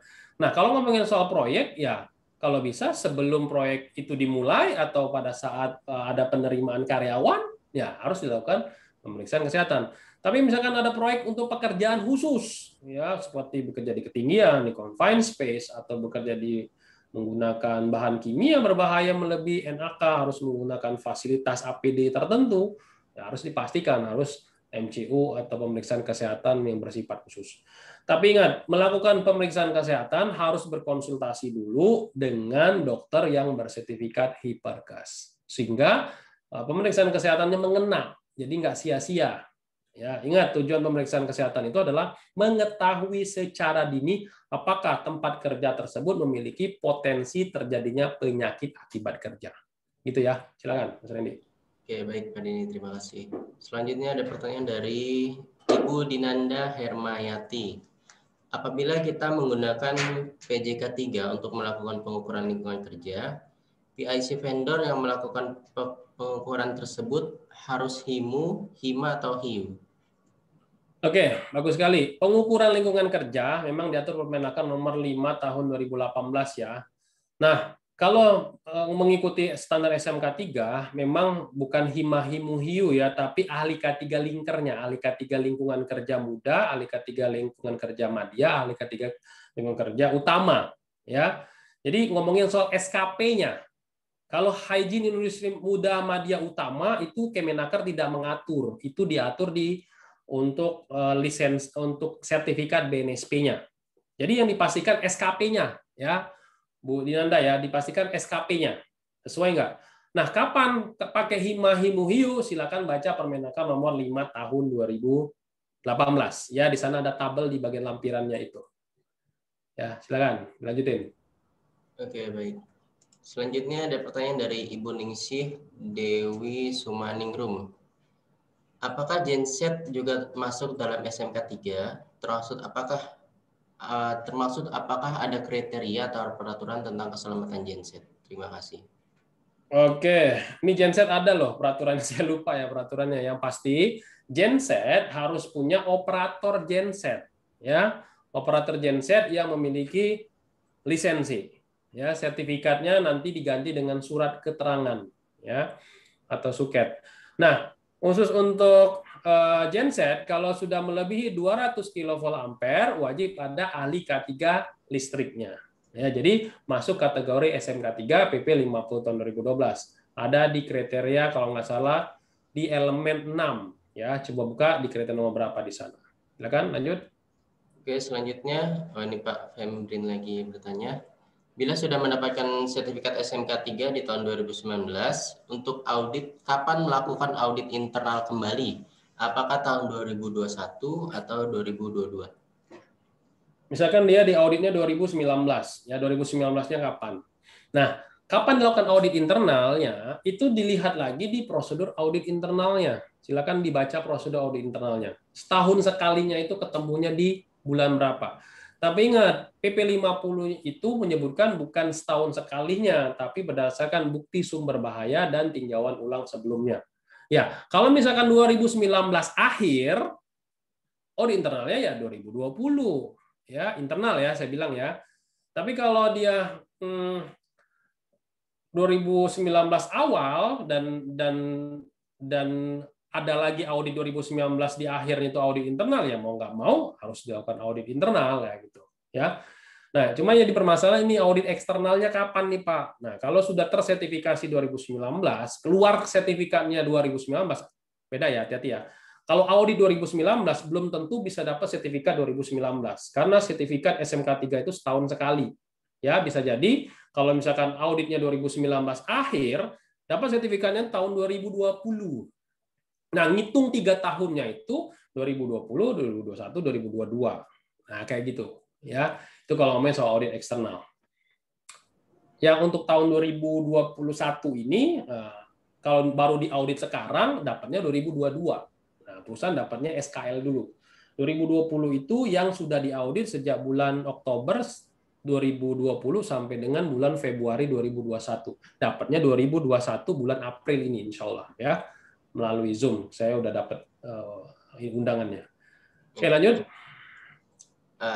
Ini ada pertanyaan dari Pak Yanto Purwono. Dia mau tanya langsung, Pak. Itu nanti sesi ketiga. Saja ya. Oke, selanjutnya dari Pak Subakri. Pak, maaf, yang berhak membuat HIRA DC kali ya, atau HARA DC. Itu siapa ya, Pak? Oke. Yang berhak membuat HIRA DC, tadi saya sudah jelaskan, orang yang berkompeten. Ya, orang yang berkompeten itu adalah orang yang sudah diberikan pelatihan terkait dengan HIRA DC.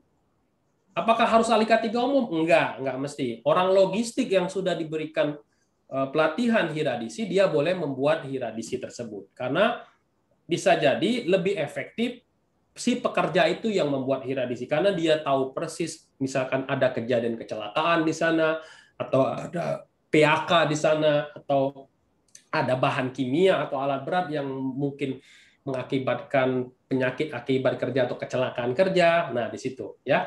Nanti fungsi ahli K3 umumnya nanti mungkin diperiksa olehnya, dibuatnya oleh orang logistik misalkan ya, diperiksanya oleh orang K3. Jadi ada tim yang akan membuat HIRA DC tersebut. Yang nggak boleh itu adalah orang yang belum diberikan pelatihan HIRA DC tapi disuruh buat HIRA. Ya, HIRA DC itu yang jadi temuan nantinya. Nah, untuk membuktikan orang tersebut sudah diberikan pelatihan HIRA DC, ya, di dalam PP 50 ada cara pembuktiannya. Pertama, bisa dilihat dari sertifikatnya. Tidak cukup dari sertifikatnya aja, bisa jadi hanya sertifikat bodong, gitu kan? Nah, harus kan banyak ya teman-teman ya, kalau teman-teman lihat di webinar-webinar di Facebook di mana-mana kan ada pelatihan HIRA DC. Nah, itu nggak terlalu efektif karena HIRA DC-nya bersifat general. HIRA DC yang efektif itu adalah pelatihan HIRA DC yang disesuaikan dengan pekerjaan yang ada di tempat kerja, ya. Lebih efektif kalau HIRA DC tersebut dilakukan secara in-house, ya. Nah, HIRA DC-nya ya dibuat si pekerja tersebut, ya. Nah, seperti itu. Nah, selain sertifikat, kalau misalkan dia melakukan pelatihan HIRA DC-nya secara internal, cek juga modul pelatihannya, mengena nggak? Berapa hari dia melakukan pelatihannya? Ada nggak workshopnya? Dan yang terakhir, siapa yang ngajarnya? Nah, kalau itu sudah terpenuhi semua, baru comply nanti pelatihan HIRA DC-nya sudah dianggap oke. Ya, di dalam PP 50 tahun 2012 ada di kriteria kalau nggak salah di 212 kalau nggak salah ya, petugas yang kompeten. Silakan, lanjutin. Oke, selanjutnya pertanyaan dari Pak Muhammad Harits Arlin. Pak, apa boleh untuk sekretaris P2K3 adalah karyawan yang memiliki sertifikat AK3U dan SKP, namun jabatannya bukan sebagai safety atau HSE? Oke, bagus sekali. Secara regulasi boleh. Ya, secara regulasi boleh. Seorang admin misalkan ya, dia ditrainingin ahli K3 umum, dapatlah SKP dan sertifikat ahli K3, sertifikat calon ahli K3 umum, SKP dan lisensi ahli K3 umum. Ya. Cuma kalau memang orang tersebut tidak bekerja di bidang K3, hanya admin saja, hanya memenuhi regulasi saja, nanti nasib SMK 3-nya nggak berjalan gitu loh. Karena tugas pokok dari sekretaris P2K3 itu adalah mengkolek ya, mengambil, mengumpulkan bukti-bukti implementasi K3 di lapangan. Contoh, hasil dari inspeksi alat berat, ya, inspeksi APAR, P3K, misalkan kayak itu, hasil MCU dilaporkan ke Disnaker, ya kan, terus hasil pemeriksaan pengujian, pengukuran lingkungan kerja, nah itu kan mengkolek data-data yang seperti itu kan tugasnya sekretaris P2K3, yang mana salah satu tugas sekretaris P2K3 harus melaporkan kegiatannya melalui laporan P2K3 minimal 3 bulan, bukan minimal sih, sesuai dengan peraturan Permenaker 487, yaitu 3 bulan sekali. Dan melakukan rapat P2K3 1 bulan sekali. Siapa itu? Sekretaris P2K3. Kalau dia nggak kerja di bidang HSE, ya nggak efektif. Jadi gitu ya. Boleh aja, tapi implementasinya nggak efektif nantinya. Oke, lanjut. Oke, selanjutnya pertanyaan dari Pak Eri Sudrajat. Untuk audit internal SMK 3 itu, tadi perusahaan dengan kriteria seperti apa ya, Pak? Oke, untuk audit internal SMK 3 diwajibkan untuk kategori perusahaan yang mengimplementasikan dengan kategori tingkat lanjutan. 166 kriteria. Ya, silakan buka PP 50 tahun 2012, ada di lampiran 2, tabel 1. Kalau teman-teman lihat di sana, ada buka lagi di kolom tersebut di elemen 11. Ya. Untuk tingkat awal dan transisi tidak diwajibkan ada audit internal, tapi untuk tingkat lanjutan diwajibkan ada audit internal. Pak, nanti nggak efektif Pak SMK 3-nya. Ya betul, itu resikonya. Jadi ya mau nggak mau disarankan, walaupun diambil tingkat awal dan transisi, tetap melakukan audit internal. Tapi pada saat audit eksternal SMK 3, hasil dari laporan audit internal dan siapa yang jadi auditor itu tidak masalah. Jadi hati-hati teman-teman ya. Kalau misalkan ada auditor eksternal SMK 3 yang datang ke tempat teman-teman semua untuk melakukan audit sertifikasi SMK 3, ya dia tanya ada nggak auditor internal SMK 3-nya? Padahal teman-teman mengambil tingkat awal. Nah, teman-teman bilang, Pak, mohon maaf, kami tidak ada audit internal, tidak ada auditor internal SMK 3 karena kami mengambil untuk level tingkat awal. Nah, kayak gitu teman-teman jawabnya ya. Karena sesuai dengan regulasi, tingkat awal dan transisi tidak diwajibkan. Ya, tapi kalau yang tingkat lanjutan sangat wajib. Kalau nggak ada audit internal, nggak ada auditor eksternal, auditor SMK 3, jadi temuan major, nggak lulus dia. Ya. Laporannya kalau dikirim ke Kemenaker pasti dibalikin oleh pihak Kemenaker. Oke, lanjut. Oke, pertanyaan selanjutnya dari Pak Eko Purwadi. Untuk APD masalah helm safety, adakah aturannya yang sesuai dengan standar yang berlaku, Pak? Oke, selama ini ya, koreksi kalau saya salah ya, hanya ada di Permenaker 8 2010 aja yang mengatur mengenai alat pelindung diri. Nah, yang diatur pun itu hanya berdasarkan fungsinya saja, ya, fungsi atau bahannya kayak gitu ya. Coba teman-teman buka lagi ya di sana. Tapi tidak mengatur secara detail, misalkan penggunaan warna helm, warna merah untuk safety, warna putih untuk karyawan, warna biru untuk mekanik, nggak ada di dalam Permenaker 8 2010 atau aturan-aturan lain ya. Silakan teman-teman buat aturan menggunakan helm warna apa itu di dalam prosedur alat pelindung diri ya. Gitu ya, Randy ya. Oke, baik. Selanjutnya pertanyaan dari Ibu Dinanda Hermayati. Apakah antara IRPM dan hierarki sama? Karena di perusahaan kami menggunakan IRPM untuk melakukan identifikasi bahaya. Apakah perusahaan yang sudah memiliki sertifikasi SMK 3 harus membuat identifikasi bahaya dengan hierarki atau bisa hanya menggunakan IRPM? Oke, IRPM ini kan identifikasi risiko penilaian mandiri. Nah, dia batasnya baru penilaian mandiri.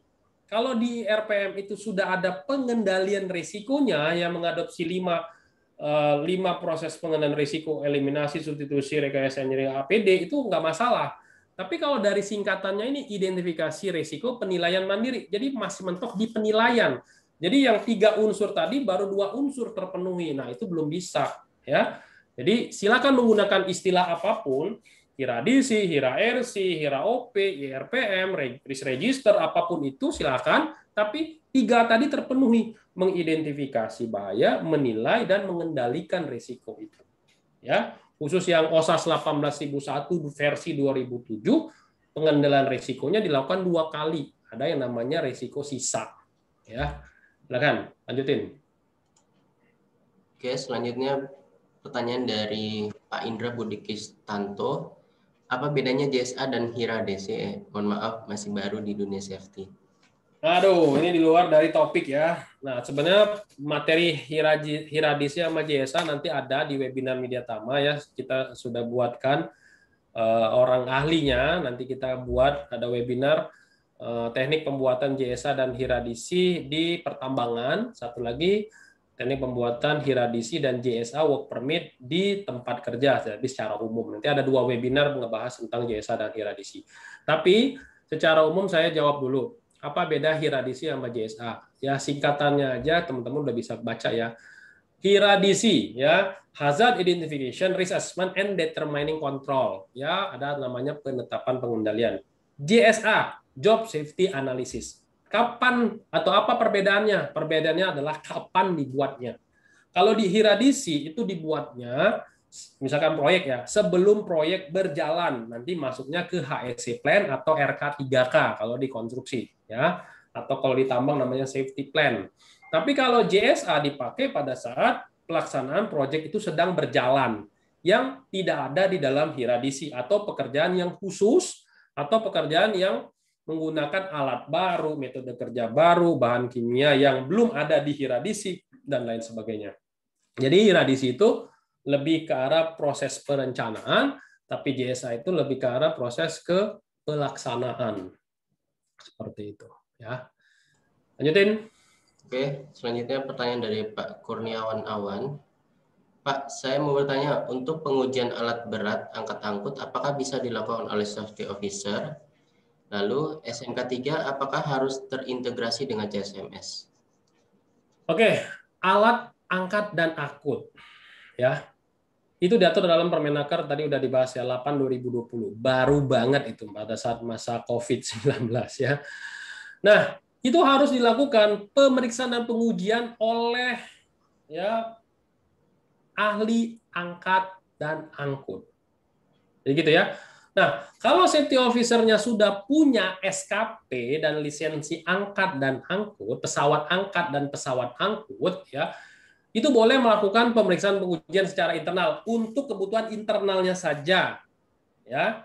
Tapi untuk kebutuhan regulasi itu pemeriksaan pengujiannya setahun sekali, itu wajib dari pihak eksternal, dalam hal ini PJK 3 atau lewat langsung ke Disnaker, tapi dipastikan di Disnakernya sudah ada ahli spesialis pesawat angkat dan pesawat angkut.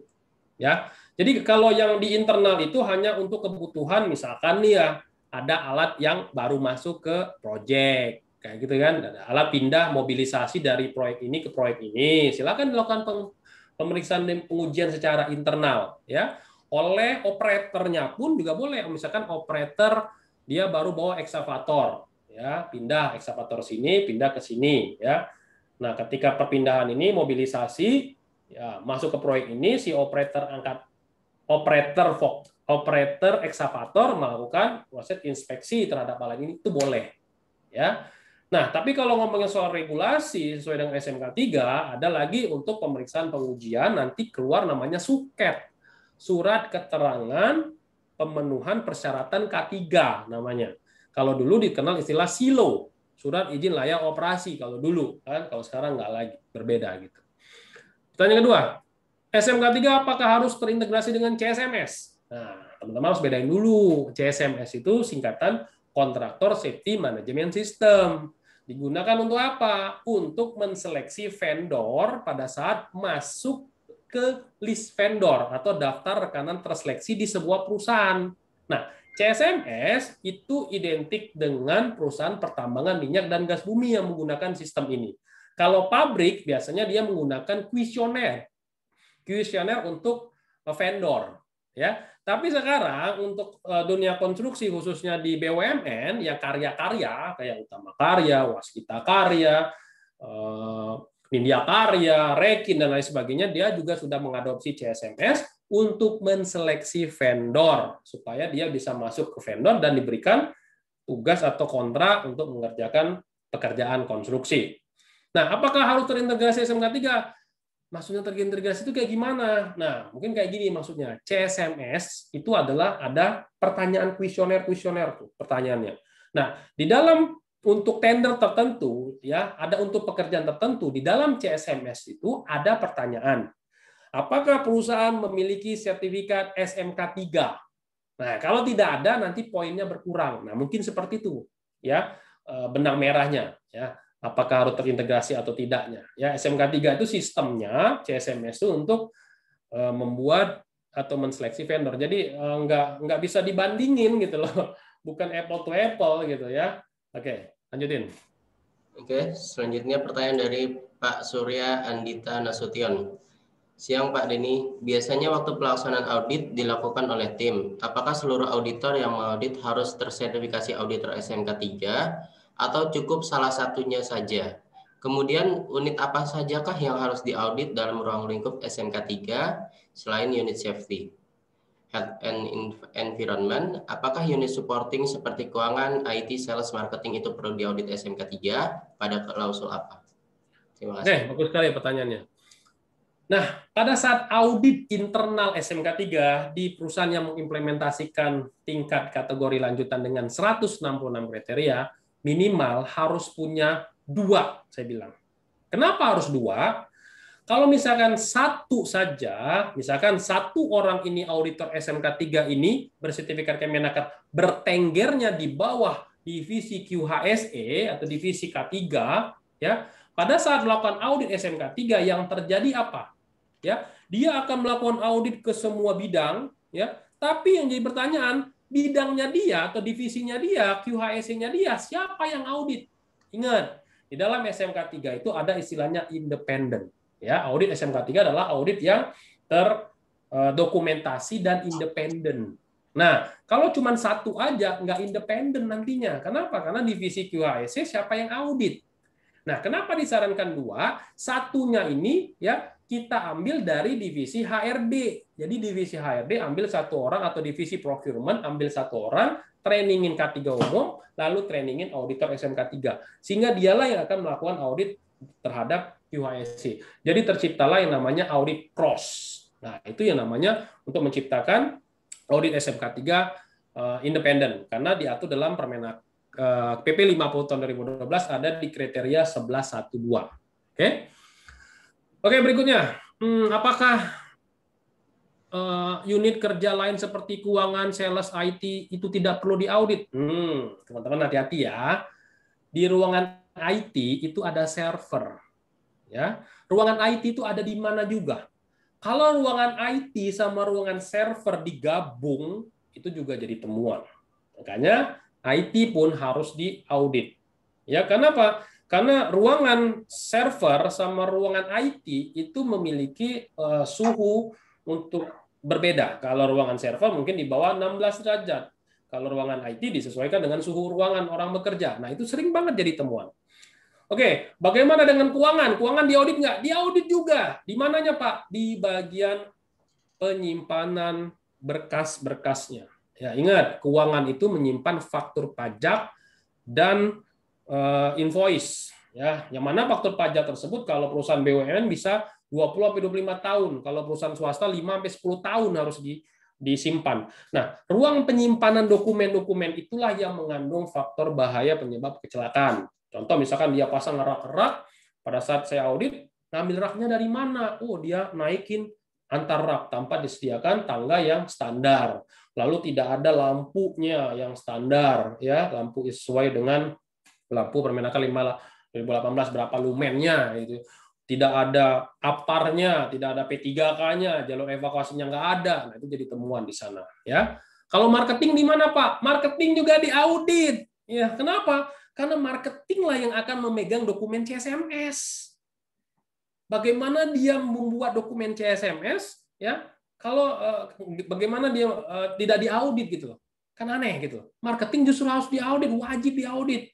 Ya, pengetahuan marketing untuk mendapatkan proyek itu kan ada CSMS di sana.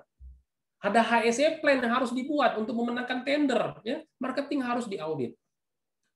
Oke. Nah, di sanalah peran kita sebagai SMK 3 dan ada juga misalkan marketing ketika membuat dokumen penawaran melibatkan kontraktor atau vendor. Nah, kontraktor vendor yang dipilih tadi, baik itu vendor alat berat atau vendor pekerjaan yang dibawa oleh mandor, memenuhi unsur K3 enggak? Nah, makanya SMK 3 sangat penting sekali.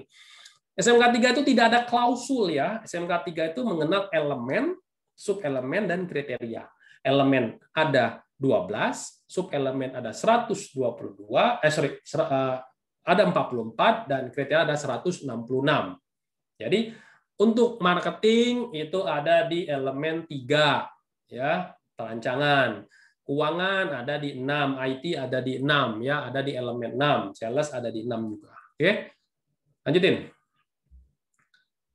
Oke, kita sudah masuk ke session ketiga, Mas Randy. Oke, baik. Untuk pertanyaannya saya hold dulu. Baik, Bapak Ibu semua, kita masuk sesi ketiga. Bagi yang ingin bertanya langsung dengan pembicara, silakan klik tombol raise hand yang ada di layar PC atau HP Bapak Ibu semuanya. Kami akan memberikan kesempatan untuk bertanya langsung dengan pembicara. Silakan kalau ada yang mau bertanya langsung, klik tombol raise hand yang ada di layar. Itu Pak Yanto Purwono tuh dari tadi, silakan. Oke, sebentar.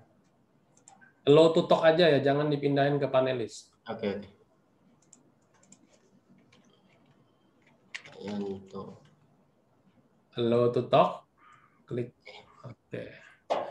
Halo Pak Yanto. Wah, ini mah instruktur. Halo, ini. Pak. Gimana kabar? Halo Pak Yanto. Waduh, Pak Yanto nih nanyanya ngetes nih kayaknya ya. Apa kabar nih Pak? Pak. Ini banyak sekali pertanyaan dari teman-teman di K3. Oke, apa kabar dulu Pak? Wah, Tanya sehat dulu Pak nih. Denny. Gimana kabar Pak semua Yanto teman-teman ini. Media Tama? Saya sering lihat nih bertebaran di mana-mana. Masa? Nih, ya. Enggak ah. Saya kan dulu brosurnya. pelatihan di situ. Ah. Media Tama. P3K di Media Tama, Damkar di Media Tama. Wah, luar biasa. Keren. Memang luar Ya, biasa, Pak. gimana Pak Yanto? Ngisi Pak, lah webinar kita ya. Hah? Ngisi webinar kita lah ya. Siap. Atur aja, Pak. Siap. Oke. Ini sebenarnya sih saya juga udah terjawab, tapi teman-teman ini mungkin ada mau tanya juga. Nah, jadi gini, ada suatu perusahaan. Nah, perusahaan ini sertifikasi SMK 3-nya di kantor HO pusat. Ya. Nah, tapi dia kan ada beberapa proyek di wilayah. Nah, ketika dilakukan audit, maka yang diaudit adalah otomatis kantor pusatnya ya. Kantor pusatnya. Karena yang didaftarkan adalah kantor pusatnya. Nah, yang sering terjadi kecelakaan kerja adalah malah di proyek. Nah, maka pasti ditanya. Nah, pasti si kantor HO pusat ini akan lolos dong. Wah, nggak ada catatan kecelakaan kerja, nggak ada segala macam. Wah, maka dapatlah dia sertifikat lanjutannya dan segala macam. Nah, padahal yang di proyek ini malah tidak terrecord. Nah, apakah yang di proyek juga harus dilakukan sertifikat SMK 3 atau tidak? Nah, ini banyak pertanyaan juga Pak ini di beberapa teman HS ini. Nah, ini jadi dilema jadinya. Iya. Ini aja Pak ini. Oke, terima kasih Pak Yanto. Kita kembalikan dulu ke attendance. Silakan Mas Randy dikembalikan. Oke, Bapak Ibu semua, bagus sekali nih ya pertanyaannya dari Pak Yanto ya. Jadi, saya baca dulu lagi nih, saya takut kelewat nih. Randy langsung di down aja. Oke. SMK 3 itu diatur di Juknisnya Permenaker nomor 26 tahun 2014 ya. Kalau Bapak Ibu semua untuk penilaian penerapan SMK 3 silakan buka Juknis PP 50 di Permenaker 26 2014. Di bagian lampiran khusus untuk kontraktor konstruksi, sistem auditnya adalah audit sampling. Yang mana misalkan nih, ya contoh ya di lampiran tersebut, dia ada 10 lokasi tempat kerja, satu kantor pusat, 9 proyek. Jadi audit SMK 3-nya apakah 10 lokasi ini harus diaudit? Tidak. Ya, Permenaker 26 2014 di bagian lampiran tersebut mewajibkan kalau teman-teman baca dari sana itu ada kalau 10 tempat kerja itu ada 3 yang wajib diaudit. Yang mana aja? 1 kantor pusat, 2 proyek. Ya, 2 proyek ini sebagai samplingnya untuk mewakili 7 proyek yang lain. Nah, 2 ini diambil yang paling banyak menggunakan pekerja, 1 juga bisa juga paling mahal proyeknya, atau juga paling yang berisiko proyeknya. Ya, 2 ini mewakili 7 yang tadi. Nah, kasus yang Pak Yanto bilang tadi, kantor pusatnya diaudit tapi proyeknya enggak, itu enggak mungkin, ya. Nah, kalau si auditornya, si lembaga auditnya mengikuti Permenaker 26/2014, sebuah kontraktor konstruksi bukan hanya kantor pusatnya saja yang diaudit, tapi proyeknya pun wajib diaudit. Cuma proyeknya itu berdasarkan sampling, tidak semua proyek yang diaudit. Maksudnya gimana, Pak? Ya, karena terlalu banyak proyeknya. Jadi harus by project, by sampling. Jadi samplingnya tadi mewakili. Nah, beda hal dengan pabrik. Kalau pabrik bahasanya, kenapa beda Pak dengan pabrik? Kan pabrik kan punya cabang misalkan. Dia kantor pusat Jakarta, tapi dia punya cabang-cabang. Beda.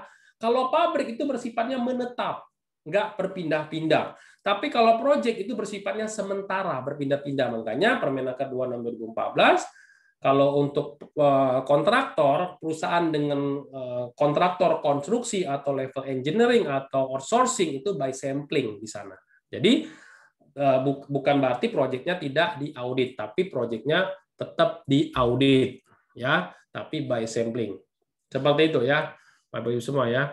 Nah, kalau lain hal kayak gini ya, kalau perusahaan tersebut menggunakan bahasa cabang, ya, sebut saja misalkan Utama Karya. Utama Karya dia memiliki kantor cabang, kantor pusat dan kantor cabang. Nah, Utama Karya kalau dulu sampai 11 kantor cabang, ya kalau sekarang kalau nggak salah cuma 9 kalau nggak salah ya. Nah, masing-masing cabang dia memiliki kalau nggak salah ya, kalau nggak berubah kalau sekarang ya, memiliki akte notaris sendiri-sendiri. Kantor pusat punya akte, kantor cabang punya akte. Artinya apa? Akte itu berisikan, kalau koreksi kalau saya salah, dia bisa melakukan semua aktivitas terkait dengan proyek. Nah, masing-masing cabang memiliki banyak proyek. Jadi, ya cabang-cabang tadi dia kan disesuaikan dengan bidang-bidangnya, ya kan? Nah, audit SMK 3-nya, dia auditnya per cabang. Jadi, ketika sertifikasi SMK 3, dia punya 9 atau 10 sertifikat SMK 3. Nah, itu kalau menggunakan bahasa cabang. Kenapa? Karena sudah dipecah ya ininya Kemenhumham-nya, akte notarisnya. Nah, kalau teman-teman ada di BUMN, koreksi kalau saya salah ya, mohon maaf ya. Nah, itu ya. Karena perubahan regulasi itu cepat banget, apalagi kalau di dunia BUMN. Seperti itu ya. Itu ya, Pak Yanto ya. Lanjutin. Oke, selanjutnya ini ada Pak Freddy Lewir. Coba saya. Oke. Halo Pak Freddy.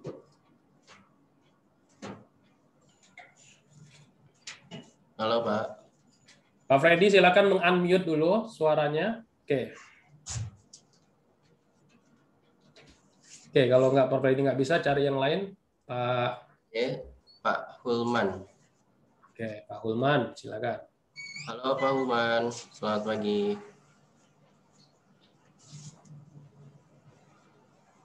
Halo. Oke, yang mana duluan? Silakan.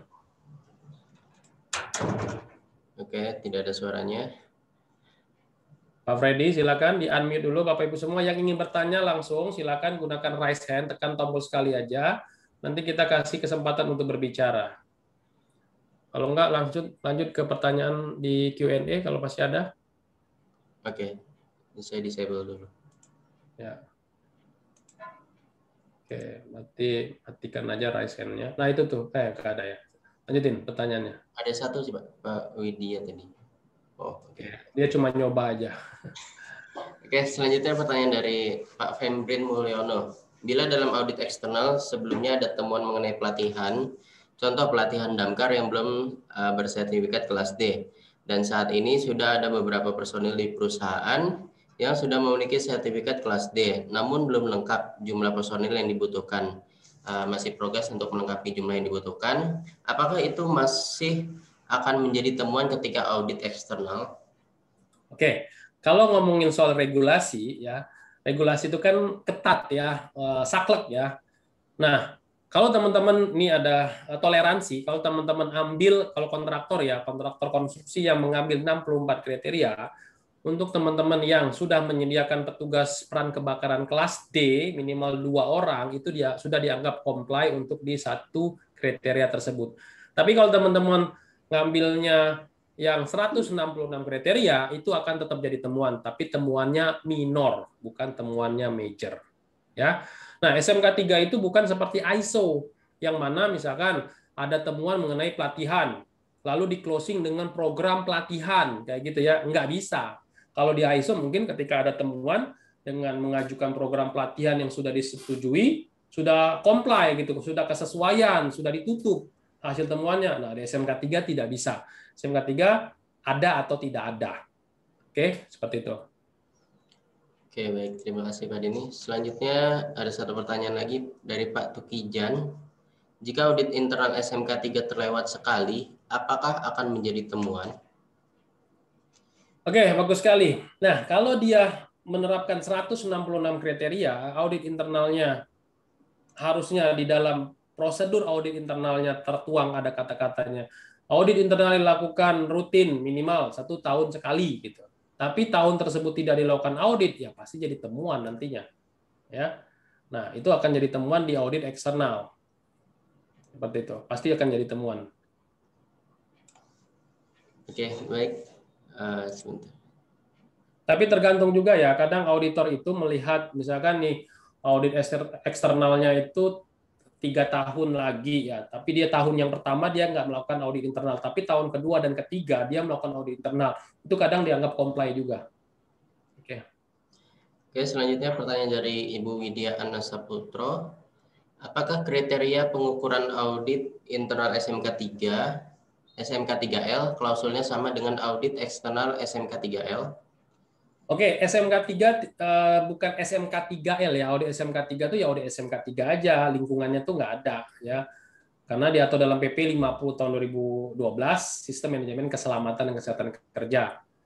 Di SMK 3 tidak mengenal klausul ya, Bu ya, Bu Widya ya. Di SMK 3 itu mengenal namanya elemen, subelemen dan kriteria.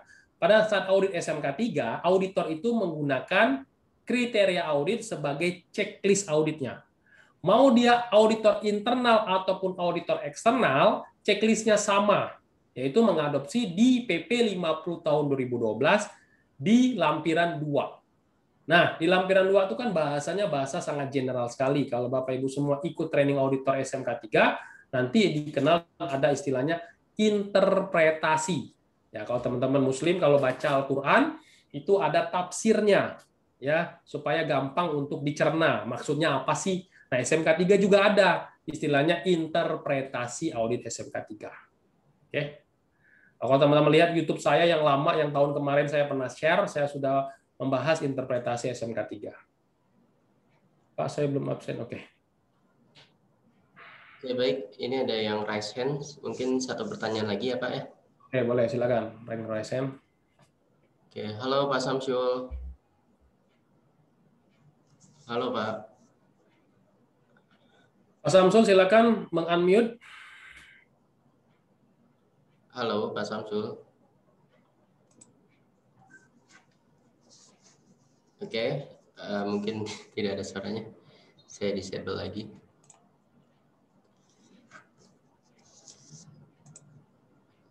Oke, kalau tidak ada pertanyaan lagi, ini banyak sekali bertanya tentang Mika Pro dan lain-lain ya teman-teman. Gabung aja ke ini ya, ke Telegram Mediatama. Tadi udah di-share ininya, link Telegramnya Mas Randy. Sudah Pak.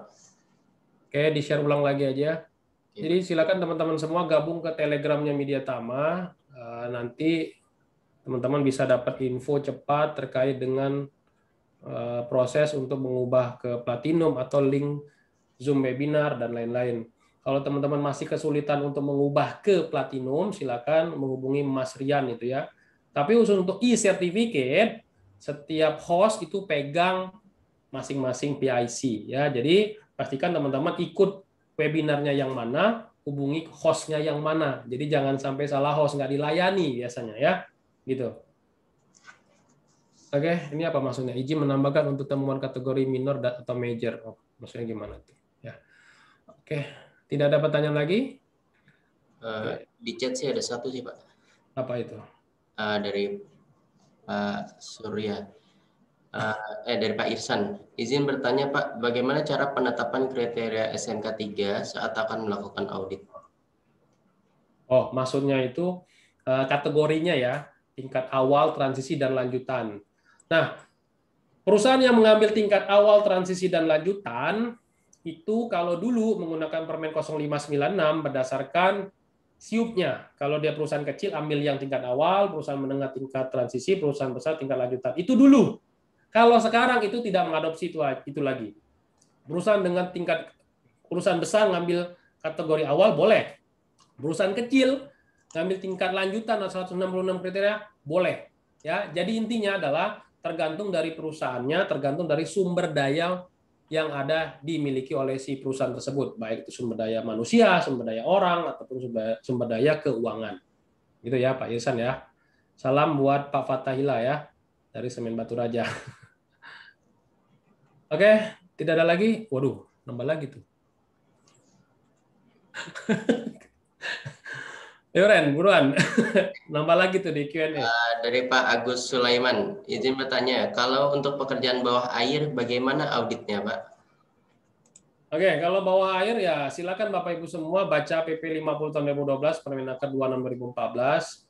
Ya, bawah air itu ya ada bawah air itu kerja apa dulu? Ya, kalau pekerjaan pengelasan ya nanti baca lagi ke Permenaker yang untuk pengelasan. Ya, tapi pastikan juga sebelum melakukan pekerjaan di bawah air itu yang pertama harus ada prosedurnya dulu, ya harus ada hierarkinya dulu, JSA-nya, work permit-nya, orang yang berkompetennya, ya kan siapa, terus inspeksi alat apa yang digunakan, bahan kimia apa yang akan dibawa ke bawah air, ya itu harus diperiksa semua, ya itu akan masuk ke dalam kategori audit SMK 3. Oke, baik. Lagi dari Pak Nur Kondi, izin bertanya mengenai Oke, kalau itu nggak usah dijawab ya, itu langsung ke Mas Rian aja. Oke, siap. Oke, baik. Oke, silakan di closing. Oke, dibaca yang Word-nya. Kenapa Pak? Dibaca yang Word-nya yang baru. Oke, baiklah teman-teman semua, kita sudah di penghujung acara. Sebelum kita tutup, mungkin kita ingin mendengar terlebih dahulu closing statement dari pembicara kita yang luar biasa hari ini. Sehingga Bapak Ibu, teman-teman semua dapat bekerja dengan selamat dan sehat di tempat kerja. Kepada Pak Denny, saya persilahkan. Oke, Bapak Ibu semua, untuk SMK 3 ini, Bapak Ibu semua, untuk part yang kedua ini membahas mengenai 5 prinsip SMK 3. Nah, kalau Bapak Ibu semua perusahaannya ingin sertifikasi SMK 3, 5 prinsip inilah kuncinya. Jalankan 5 prinsip ini baru dapat dilakukan audit SMK 3, audit eksternal SMK 3. Kenapa? Kalau 5 ini salah satunya tidak dilakukan, ya, contoh tidak ada kebijakan, itu jadi temuan major menyebabkan ketidaklulusan pada saat audit SMK 3 atau auditnya ditunda dulu, dilakukan pembinaan dulu kalau bahasa pihak Kemenaker. Nah, jadi itu. Jadi pastikan 5 prinsip ini dijalankan. Nah, untuk memilih dia awal transisi lanjutan, silakan tadi sudah diinfokan, pastikan dulu perusahaannya mampunya yang mana. Caranya gimana? Caranya lakukan audit internal atau pre-audit dulu. Kalau memang perusahaan tersebut ngotot, mintanya yang 166 kriteria tingkat lanjutan. Tapi kalau perusahaannya, saya mau SMK 3 hanya untuk keperluan tender saja nih Pak, nggak ada kebutuhan untuk dapat SMK 3 level untuk apa emas, perak, kan ada nilainya kayak gitu, ada benderanya kayak gitu ya. Ya udah ambil yang 64 kriteria aja, nggak usah muluk-muluk gitu ya. Jadi itu aja, sukses buat teman-teman semua yang saat ini sedang mengimplementasikan SMK 3. Kalau misalkan ada pertanyaan terkait dengan SMK 3, silakan ajukan pertanyaannya ke YouTube saya, Kak Cideni, atau ke TikTok saya akan jawab insya Allah di sana secara langsung, ya, atau kita akan buatkan kontennya, atau silakan menghubungi Mas Randy ya. Kalau mau SMK 3, sertifikasi SMK 3 juga bisa menghubungi Mas Randy. Silakan Mas Randy, ditutup. Terima kasih. Ketemu lagi nanti siang. Oke, baik. Kami mengucapkan terima kasih sebesar-besarnya atas kesediaannya Pak Denny untuk berbagi ilmu, sharing-sharing terkait dengan topik hari ini yang sungguh luar biasa. Kami doakan semoga Pak Denny diberikan keselamatan, kesehatan, diberikan rezeki berkah berlimpah, dan kebahagiaan. Amin. Bagi teman-teman semua yang sudah mengikuti webinar ini dari awal sampai akhir, kami mengucapkan terima kasih. Semoga ilmu ini dapat bermanfaat di tempat kerja Bapak Ibu semua. Lebih dan kurang saya mohon maaf. Saya Randy sebagai host. Saya akhiri. Wabillahi taufiq wal hidayah. Assalamualaikum warahmatullahi wabarakatuh. Selamat berjumpa. Waalaikumsalam warahmatullahi wabarakatuh. Terima kasih buat teman-teman semua. Ketemu lagi nanti siang.